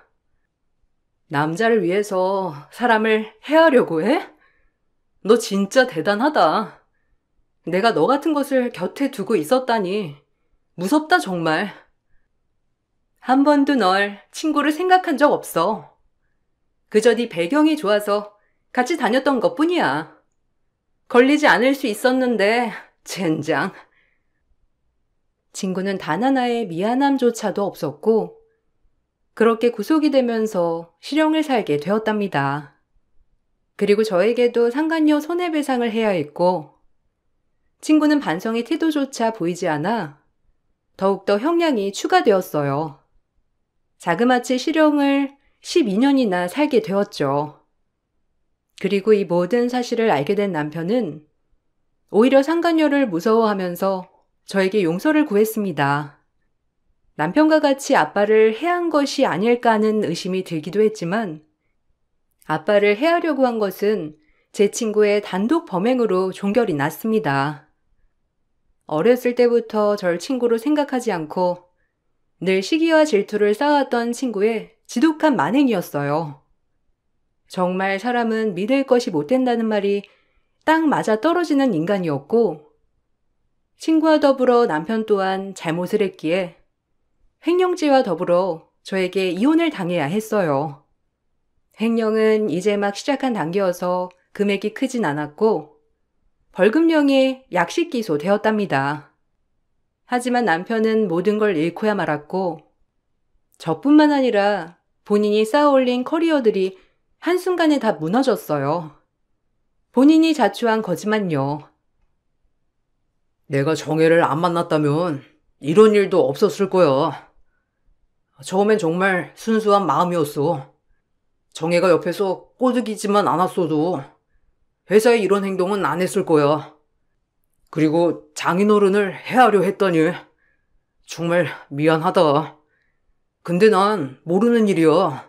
제발 봐주라. 아니, 정혜를 안 만나지 않았잖아. 만약은 없어. 이미 당신이 저지른 일들이 이렇게 커져버렸는데 아마 이 분야 회사엔 얼씬도 못할 거야. 이미 장인회사 꿀꺽 삼키려고 했던 것이 다 소문나 버렸고 당신같이 횡령을 했던 사람을 누가 받아주겠어. 날 기만하고 우리 아빠를 욕보인 당신 다신 용서하는 일 없을 거야. 그럼 구질구질 잘 살아봐. 정말 미안해. 내가 그런 사이코 같은 여자한테 놀아나다니. 솔직히 작정하고 꼬시는데 어떻게 안 넘어가니? 남자들 다 똑같아. 그냥 봐주면 안 될까? 이번 일을 계기로 진짜 다신 안 그런다고 약속할게. 제발 한 번만 봐주라. 아버님까지 해야 하는 나쁜 사이코인 걸 알았으면 애초에 넘어가지 않았을 거야. 사람이 한 번쯤 실수할 수 있잖아. 우리 엄마를 그렇게 버러지 취급할 땐 언제고 이제 와서 나한테 용서를 빌어? 우리 엄마 버러지 취급하는 것도 정희가 시킨 거니? 다 네 의지였잖아. 너도 똑같은 인간이야. 정혜 탓만 하지 마. 이 치사한 놈아. 너나 걔나 똑같은 악질이니까. 걔 보고 사이코 같다고? 내 앞에서 연기한 너도 내 눈엔 사이코나 다름없어. 사이코끼리 더 잘 됐어야 했는데 아주 꼴 좋다. 그렇게 모든 게 끝이 났고 죽을 것 같이 힘들었지만 시간이 지나니 잊혀지더라고요. 가끔 많이 아직도 악몽에 시달리긴 하지만 요즘 들어 아빠가 재활을 잘하고 계셔서 몸이 많이 좋아지셔서 악몽도 예전보다 덜 꾸거든요. 그래서 아빠가 차츰차츰 회복하고 있어서 얼마나 다행인지 몰라요. 그리고 그렇게 멘털이 솜사탕 같던 저는 이번 일을 겪고 정말 강인해졌답니다. 오히려 제 순두부 같은 멘털이 이번 일로 강해졌기 때문에 이혼한 게 오히려 좋아라는 생각을 되뇌고 또 되뇌며 살고 있어요.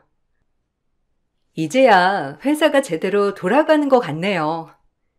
사실 사장님 말만 듣고 모든 걸 진행할 때 찝찝했거든요. 회장님도 안 계시지, 이사님도 안 계시지. 아무리 사이라지만, 그런데 어떻게 그런 악랄한 일을 저질렀대요? 그러게요. 이제 여러분들 혼란 주는 일 없을 겁니다. 그러니까 안심하셔도 돼요. 이제 제 몸이 부서지는 한이 있어도 아빠를 위해 이 회사에 몸을 바칠 예정이니까 여러분들은 지금처럼 꿋꿋하게 자리를 잘 지켜주세요. 여러분들이 계셔야 회사가 있는 거나 마찬가지니까요. 그리고 아직 부족한 게 많은 대표예요. 제가 실수하더라도 잘 알려주시면 금방 고치겠습니다. 이렇게 제 취임식 날 전 직원들에게 선전포고를 하였습니다. 모든 게 제자리를 찾게 되었고 멘털도 안정화가 되어가고 있어요. 이제 회사에서도 혼자 충분히 이끌어갈 수 있는 능력까지 키웠거든요. 물론 제 옆에 든든한 조력자, 아빠의 친구 아저씨가 도와주고 계셔서 가능한 일이니까요. 아저씨는 아빠의 어린 시절 친구이자 든든한 파트너였다고 했어요. 상대적으로 집이 부유했던 아빠의 부모님 즉 저희 할머니 할아버지에게 아저씨는 밥도 많이 얻어먹고 가끔은 학비도 조달받았다고 했습니다. 그렇기에 지금은 저를 이렇게 도와주고 싶다고 했고 정말 감사한 인연이기도 하고 저에겐 은인이에요. 너희 아빠가 보시면 정말 자랑스러워 할 거야. 언제나 네 걱정밖에 없었거든. 몸도 약하게 태어나서 이렇게 회사를 잘 운영할 수 있을까 늘 걱정이었는데 지금 이 모습은 너네 아빠가 걱정하지 않아도 될 만큼 성장한 것 같구나. 정말 대단해. 아저씨 덕분이에요. 솔직히 이번 일도 그렇고 아저씨 아니었으면 꼼짝없이 당했을 거예요. 정말 감사하죠. 저 아재 엄마의 은인이고 아빠도 정말 고마워하실 거예요. 앞으로 더 많이 가르쳐 주세요. 아저씨한테 더 배우고 싶어요. 그렇게 아저씨는 아빠 대신 저의 옆에서 저를 참 많이 도와주시는 분이었고 그래서 더욱더 용기가 많이 났어요. 요즘엔 아빠가 말도 꽤 제법 잘하시고 몸도 많이 좋아지셔서 이런저런 얘기도 많이 하는데 제가 이만큼 성장한 모습을 보시곤 정말 행복해 하신답니다. 아픔이 있었지만 이 계기로 많이 성숙해진 것 같아 다행이라고 생각되는 요즘이에요. 옛날로 돌아가고 싶진 않지만 다시 이 멘털로 돌아간다면 그 악랄한 것들과 대등하게 맞서 싸울 수 있을 것 같아요. 그렇게 점점 성장해가는 인생이겠죠? 여러분들도 아픔이 있으시거든 털어버리고 자기 분야에 더 몰입해 성장하시길 바랄게요. 감사합니다. 안녕하세요. 저는 40대 초반 여자입니다. 얼마 전에 병원을 다녀온 적이 있었어요. 그리고 건강검진 결과 충격적인 진단 결과를 듣게 되었습니다. 시한부라는 거 살면서 남의 일인 줄 알았는데 의사에게 처음 그 말을 듣게 되었을 때 몸에 와닿지가 않더라고요.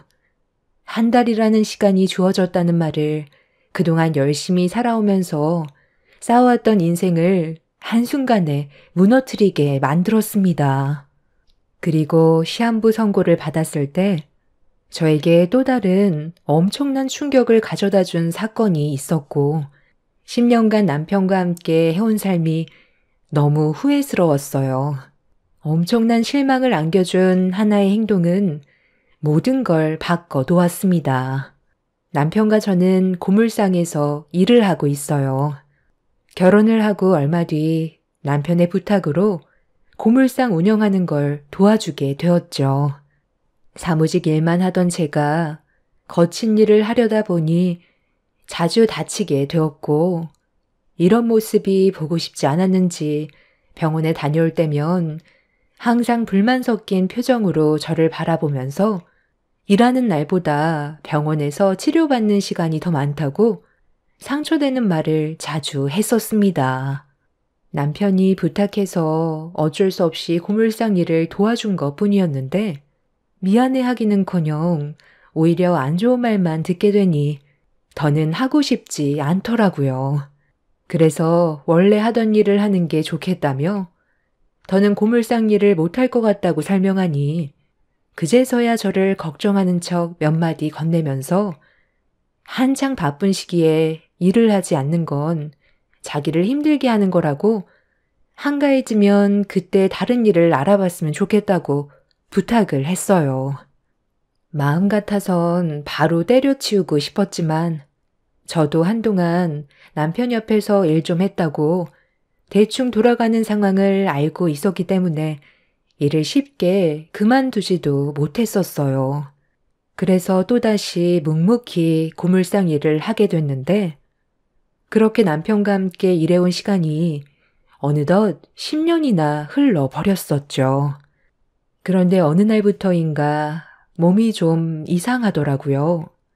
고물상 일이 거의 대부분이 몸으로 하는 일이고 쉬지 않고 움직여야 해서 근력적으로는 큰 문제 없었고 체력도 나쁘지 않아서 쉽게 회복을 했었는데 꽤 오랜 기간 피로가 풀리지 않았었어요. 그래서 영양 보충제를 먹어보기도 하면서 반복되는 바쁜 하루를 보내고 있었는데 남편도 저와 비슷한 증상이 나타났는지 조금만 일해도 금방 지쳐 보였어요. 아무리 일도 중요하지만 몸이 우선적으로 잘 따라줘야 하는데 그렇지 못하다 보니 남편과 저도 점점 일하는 게 힘들어졌습니다. 여보, 병원을 잠깐 다녀오는 게 좋지 않을까? 일하루 쉬고 건강검진 받는 게 좋을 것 같은데. 원래 나이 40 넘으면 한 번쯤 해야 된대. 우리가 같이 생활하는데 비슷한 증상으로 어려움을 겪고 있다면 그건 문제가 있는 거잖아요. 점점 일하는 효율도 많이 떨어지고 있잖아. 소리는 어머님한테 잠깐 봐달라고 하면 되잖아. 쉬긴 뭘 쉬어. 요즘 가전제품 수거로 한창 바쁜 시기인 거 뻔히 알면서 지금 그런 말이 나와? 우리는 고물로 먹고 산다는 거 잊었어? 고물이 많이 나오는 시기가 있는 거 그동안 나랑 같이 일하면서 봐왔잖아. 시기 놓치면 다른 경쟁 업체들이 가로채 간다고. 잘 먹고 잘 살기 위해 이 짓 하고 있는데 하루를 쉬면 그에 따른 금전적인 보상 누가 해줄 거야? 어차피 병원 가봤자 피로 누적이라면서 영양주사 맞고 가라는 말뿐이야.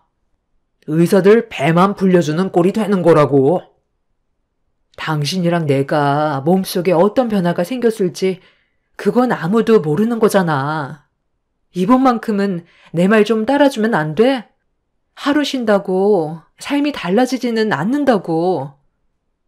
남편은 저에게 쓸데없는 얘기하지 말라고 무시하면서 자리를 피했어요.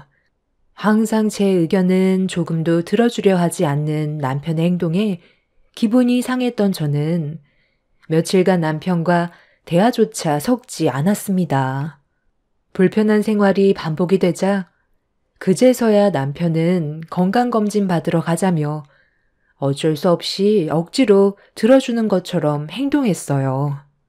기분이 정말 좋지 않았지만 하루 이틀 겪어온 것도 아니었기 때문에 그날 역시 참고 넘어갔었죠. 그렇게 제 딸을 시모에게 잠깐 맡긴 뒤 인생 처음 남편과 함께 건강검진을 받았습니다. 시간은 오래 걸렸지만 그래도 한 번 하고 나니 심적으로 안심은 됐었어요. 검사 결과는 일주일 정도 기다려야 된다는 말을 듣게 되었고 그렇게 일상으로 복귀해 정신없는 날들을 보내고 있었는데 어느 날 병원에서 전화가 왔어요. 의사를 만나봐야 할 것 같다면서 제 몸에 문제 있는 듯 전화로 설명드리기는 힘들다며 내원해달라는 간호사의 말에 무언가 느낌이 좋지 않았습니다. 저는 불안한 마음을 가지고 바쁘게 일하는 남편한테 다가가 의사가 병원으로 내원해달라고 했다며 무슨 말이 나올지 몰라 무서워서 같이 병원에 가달라고 부탁을 했어요. 나 지금 바쁘게 일하는 거 안 보여? 아, 그냥 가지 마. 어차피 병원 상술이야. 별것도 아닌 거 가지고 겁줘서 뺏겨 먹으려는 속셈이라고. 우리들이야 아무것도 모르고 있으니까 하라는 대로 할 수밖에 없잖아. 가서 괜히 돈만 축내지 말고 저기 쌓아놓은 물건이나 가지고 와. 오늘 분리 안 해놓으면 내일 밤새워서 일해야 된다고. 그냥 나처럼 몸이 피로하거나 안 좋은 것 같으면 약국에서 진통제 하나 사서 먹으면 아무렇지도 않다니까. 아, 빨리 서둘러. 저녁도 먹어야 할 거 아니야? 우리 이럴 시간 없다고. 병원은 무슨?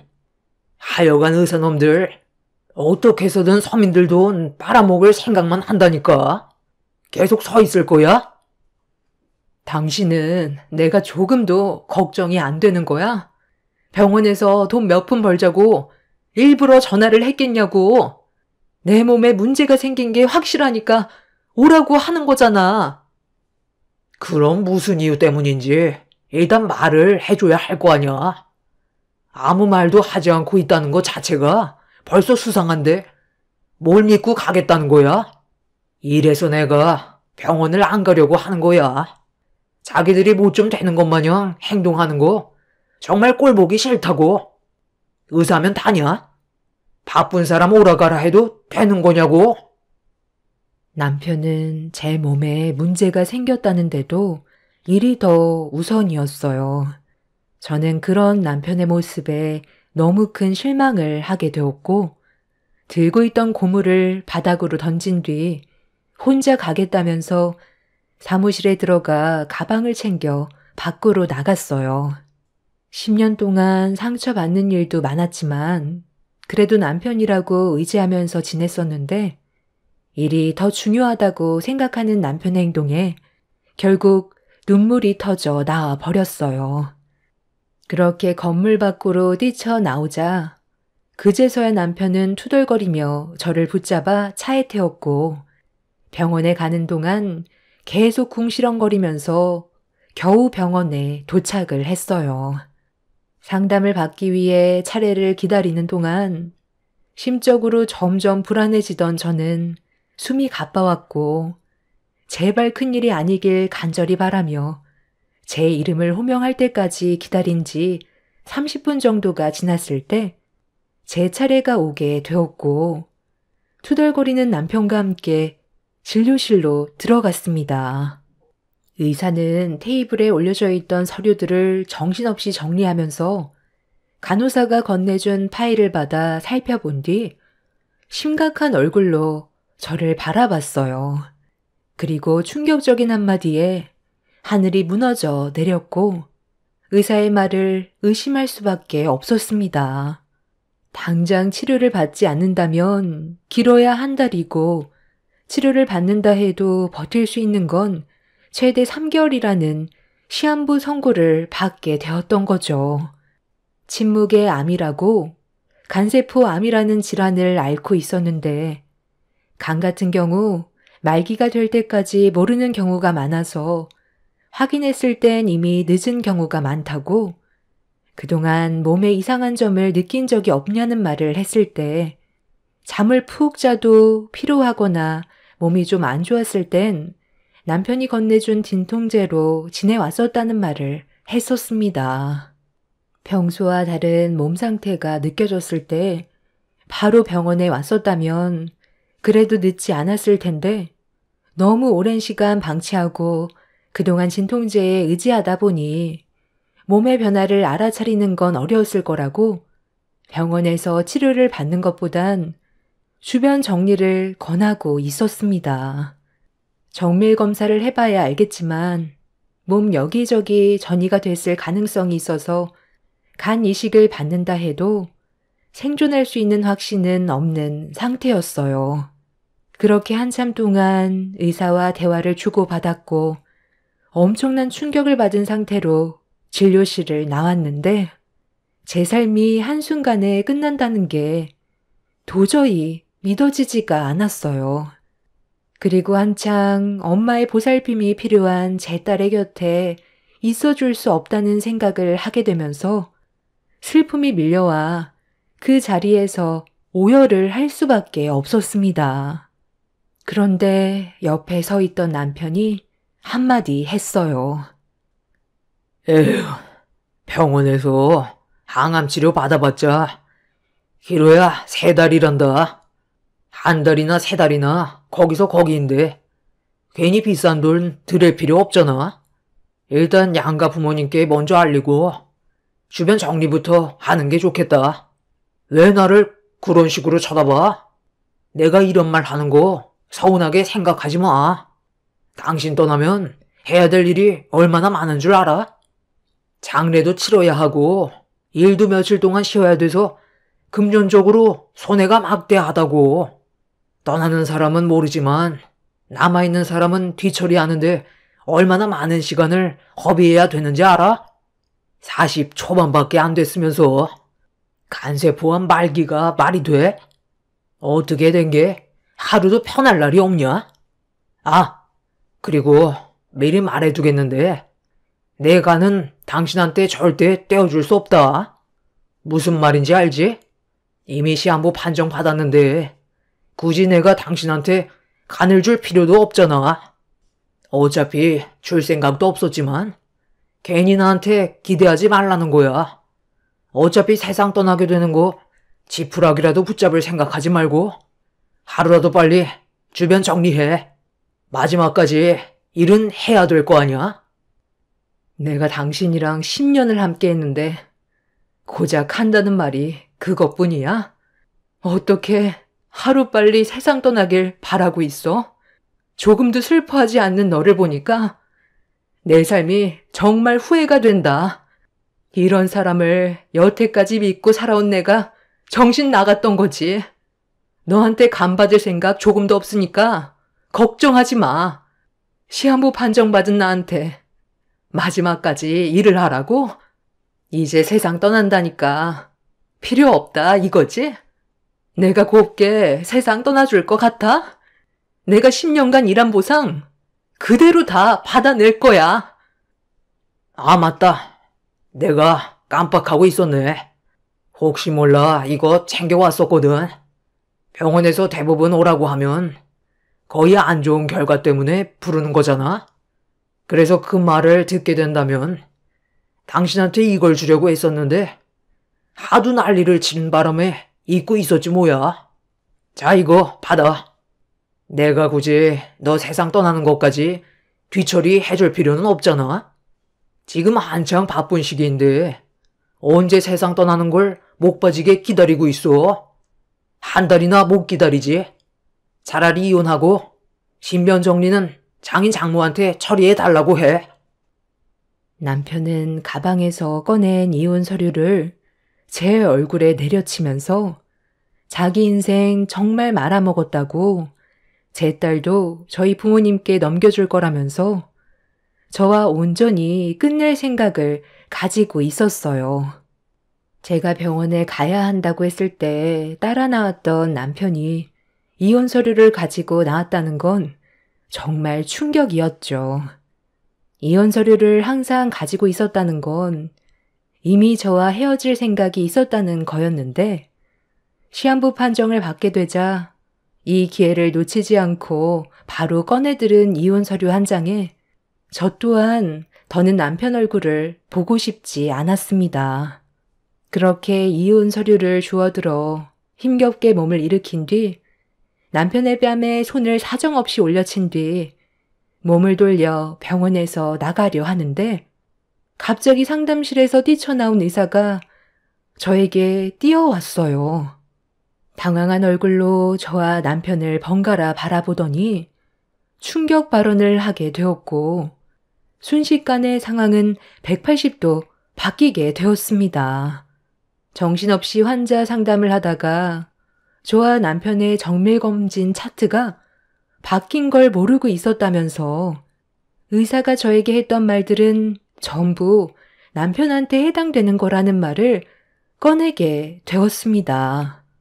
아주 잠깐 정적이 흐른 뒤 남편이 꺼낸 한마디는 자기를 놀리는 거냐고 건강에 전혀 문제가 없다면서 어이없다는 얼굴 표정으로 의사를 바라봤어요. 하지만 의사는 못 믿겠으면 다시 한번 정밀 검사를 받아봐도 되지만 이미 검사 결과가 나왔기 때문에 달라지는 건 없을 거라고 차트가 바뀐 부분에 대해서는 죄송하다면서 고개를 숙였습니다. 전혀 예상하지 못했던 또 다른 반전 상황에 저희 부부는 서로 아무 말도 할 수가 없었고 남편은 현실을 받아들이고 싶지 않았는지 다시 한번 검사받기를 원했어요. 저는 이미 남편한테 오만정이 다 떨어져 버렸던 터라 혼자 집으로 돌아가려는데 남편이 갑자기 제 팔을 잡았습니다. 저는 그 순간 화가 머리끝까지 올라와 남편의 팔을 뿌리치며 뭐 하는 거냐고 병원이 떠나갈 정도로 소리를 질렀어요. 그냥 이대로 가게? 나는 당신이 병원에 함께 가달라고 했을 때 따라 나서줬잖아. 그런데 당신은 그냥 가겠다고?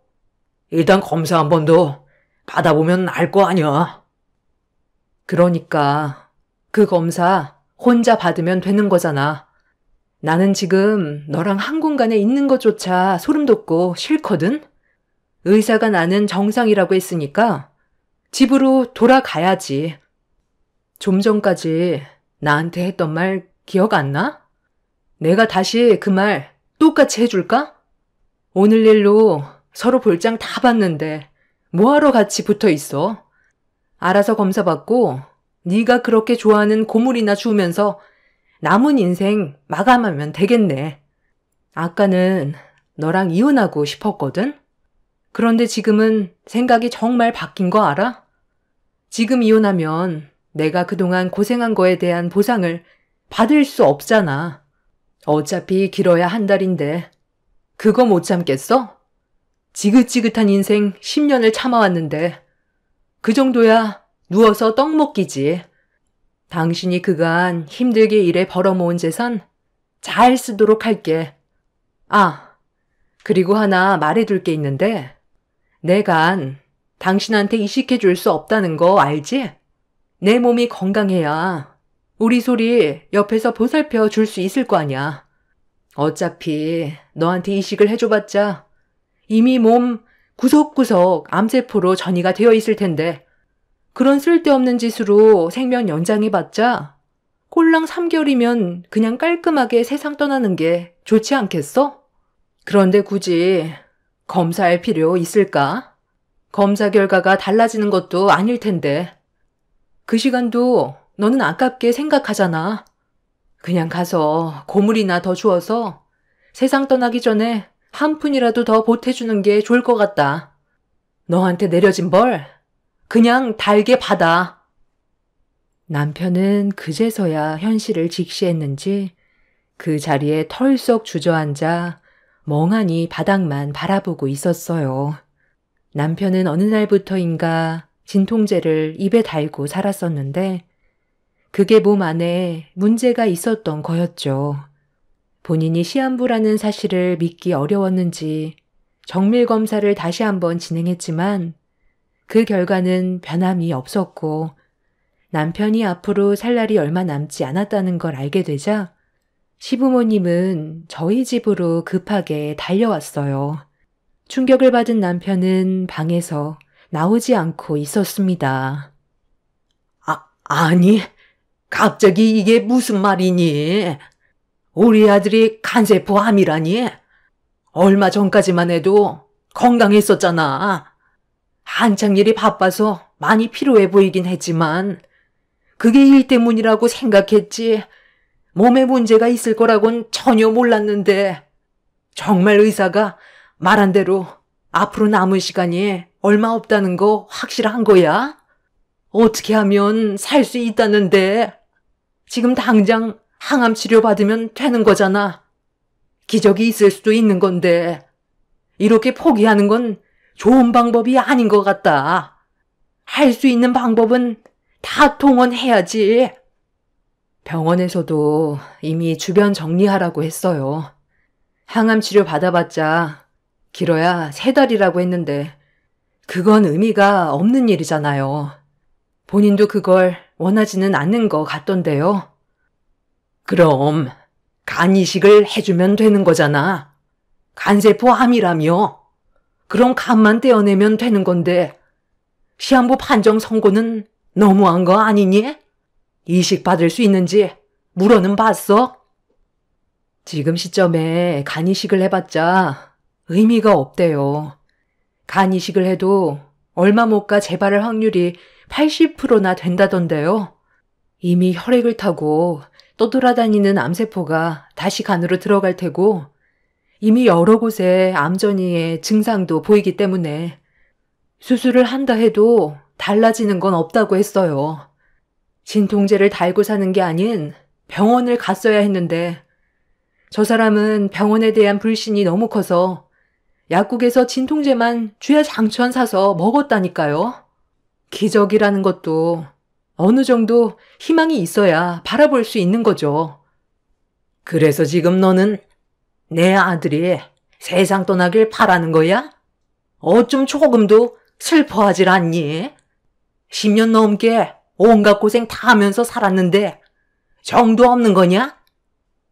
저 사람이 그동안 저한테 어떻게 했는지 알아요? 정 떨어지게 만든 게 누군데요? 병원에서 차트가 저 사람 거랑 바뀌어서 제가 시한부 판정으로 오진을 받았었는데 그때 제 얼굴에 이혼 서류 던지더라고요. 시한부 인생 한 달 그거 못 기다려 주겠다면서 장례식장 비용 처리하는 것도 아깝다며 진료실에서 나오자마자 사람들 다 쳐다보는데 앞에서 저에게 상처되는 말을 거침없이 뱉었을 때 제 기분이 어땠을 것 같아요? 자기한테 가는 바라지도 말래요. 한 달이나 3달 똑같은 거 아니냐면서 하루빨리 세상 떠나버렸으면 좋겠다고 소리를 질렀을 때 제 가슴이 찢어지는 줄 알았다고요. 어머님 말대로 저희 10년 넘게 살았어요. 그럼 제가 아무리 싫어도 함께 살아온 세월에 정이 있는데 그런 식으로 말한 건 잘못된 거 아니에요? 그런데 제가 뭘 해주길 바라는 거죠? 저는 이미 저 사람한테 너무 큰 실망을 해서 어떠한 것도 도와주고 싶지 않아요. 저대로 세상 떠나도 눈 하나 깜빡하지 않을 거라고요. 그렇다고 어머님이나 아버님이 간이식 해줄 것도 아니잖아요. 내 사자 간이식 기다리는 것도 차례가 많기 때문에 그거 못 빠지게 기다리다가 결국 먼저 세상 떠나기 때문에 의미 없는 짓이에요. 그냥 주변 정리하게 놔둬요. 어머님이 그렇게 아끼는 아들 데리고 가시던지요. 저는 저 사람 얼굴 보는 것조차 소름 돋는다고요. 제 말이 끝나자마자 시몬은 제 뺨에 손을 올리려 팔을 들길래 그 자리를 서둘러 피했어요. 시몬은 순간적으로 이성을 잃을 뻔했던 걸 꾹 참아내더니 방에 들어가서 나오지 않는 남편을 밖으로 불러내려고 문을 두드리고 있었습니다. 하지만 남편은 아무 말도 하지 않고 있었죠. 시몬은 문 앞에 주저앉아 눈물을 흘리면서 자식이 부모보다 먼저 떠나면 되겠냐고 분명 방법은 있을 거라며 지푸라기라도 잡아야 되는 거 아니냐고 남편이 치료받길 원하고 있었습니다. 하지만 남편은 돌아가라는 말만 할 뿐 더 이상의 대답은 하지 않았습니다. 본인이 힘들게 쌓아왔던 모든 것들이 한순간에 무너지게 됐으니 그에 따른 충격이 얼마나 크겠어요. 저도 비록 차트가 바뀌어서 오진을 했었지만 처음 시한부 선고를 받았을 때 모든 걸 다 잃은 듯한 느낌이었거든요. 시부모는 나중에 다시 오겠다면서 집으로 다시 돌아갔고 한참 동안 집안에 정적이 흐르다가 남편이 조심스럽게 문을 열며 밖으로 나왔어요. 아이를 돌보며 집안일을 하던 저는 남편이 밖으로 나왔어도 모른 척 제 할 일을 하고 있었는데 갑자기 저에게 무릎을 꿇더니 오열을 하며 용서를 구하고 있었어요. 남편은 저와 살면서 처음으로 자신의 잘못을 인정하던 순간이었죠. 눈물로 범벅이 된 얼굴을 들더니 사람은 누구나 한 번의 기회는 줘야 하지 않겠냐며 저에게 부탁을 하고 있었어요. 여보, 내가 그동안 당신한테 했던 몹쓸 짓들 정말 미안해. 상처도 많이 받았을 텐데 그래도 남편이라고 옆에 있어줘서 너무 고마웠었어. 겉으론 표현 안 했지만 속으론 항상 당신이 옆에 있어줘서 든든했었다고. 원래 소중한 사람이 옆에 있을 땐 그 소중함을 잘 모른다잖아. 떠나가고 나서야 알게 된다며. 나도 마찬가지야. 내 인생이 막을 내리게 될 걸 알게 되니까 당신이 나한테 얼마나 중요한 존재였는지 이제야 알 수 있겠더라고. 나한테 한 번만 기회를 주면 안 될까? 사람 일은 모르는 거잖아. 1%의 기적이라도 바라봐야 하지 않겠어? 당신이 나한테 간 이식을 해준다면 남은 인생 당신을 위해 살아가도록 할게. 그러니까 지금 내 앞에 무릎 꿇은 게 간 때문이야? 당신이 살고 싶어서 내 몸속에 있는 간을 원하는 거냐고. 미안하지만 이미 나는 당신의 가면 쓴 얼굴을 봐버렸기 때문에 어떠한 말을 해도 들어줄 생각 조금도 없어. 어차피 세상 떠나는 거 그냥 마음 편히 모든 걸 내려놔. 남은 며칠간만이라도 행복한 삶을 살고 세상 떠나면 되는 거잖아. 사람은 누구나 다 떠나게 되어 있어. 평생 살아갈 수 없는 거라고. 누가 먼저 가냐 그것뿐이야. 어차피 나도 한 30년 정도 있다가 당신 곁을 따라가겠지. 그래도 내 딸 결혼하는 건 봐야 하지 않겠어? 당신이 좋은 아빠였다고 말은 해줄 테니까 그런 걱정하지 마. 더 할 말 없는 거지? 그리고 나 당분간 친정에 가 있을 거야. 애 보면서 집안일에 당신까지 보살펴줄 체력이 안 돼. 내 몸 내가 관리해야지. 안 그래? 도움이 필요하면 당신 어머니한테 전화해. 남편은 저에게 손이 발이 되도록 빌면서 간이식을 해달라며 더 살고 싶다고 했지만 저는 그 말을 들어주지 않았어요. 1%의 기적을 바라고 간을 이식해 준다 한들 만에 하나 나중에 좋아졌다 해도 남편은 저를 또다시 무시할 거고 온갖 상처를 다 주겠죠. 사람 고쳐 쓰는 거 아니라고 들었어요. 그래서 저는 남편한테 어떠한 도움도 주고 싶지 않습니다. 있을 때 잘해야 된다는 말이 있잖아요. 남편이 저를 진심으로 사랑했다면 저 또한 남편이 부탁을 하지 않았어도 제 간을 떼어줬을 겁니다.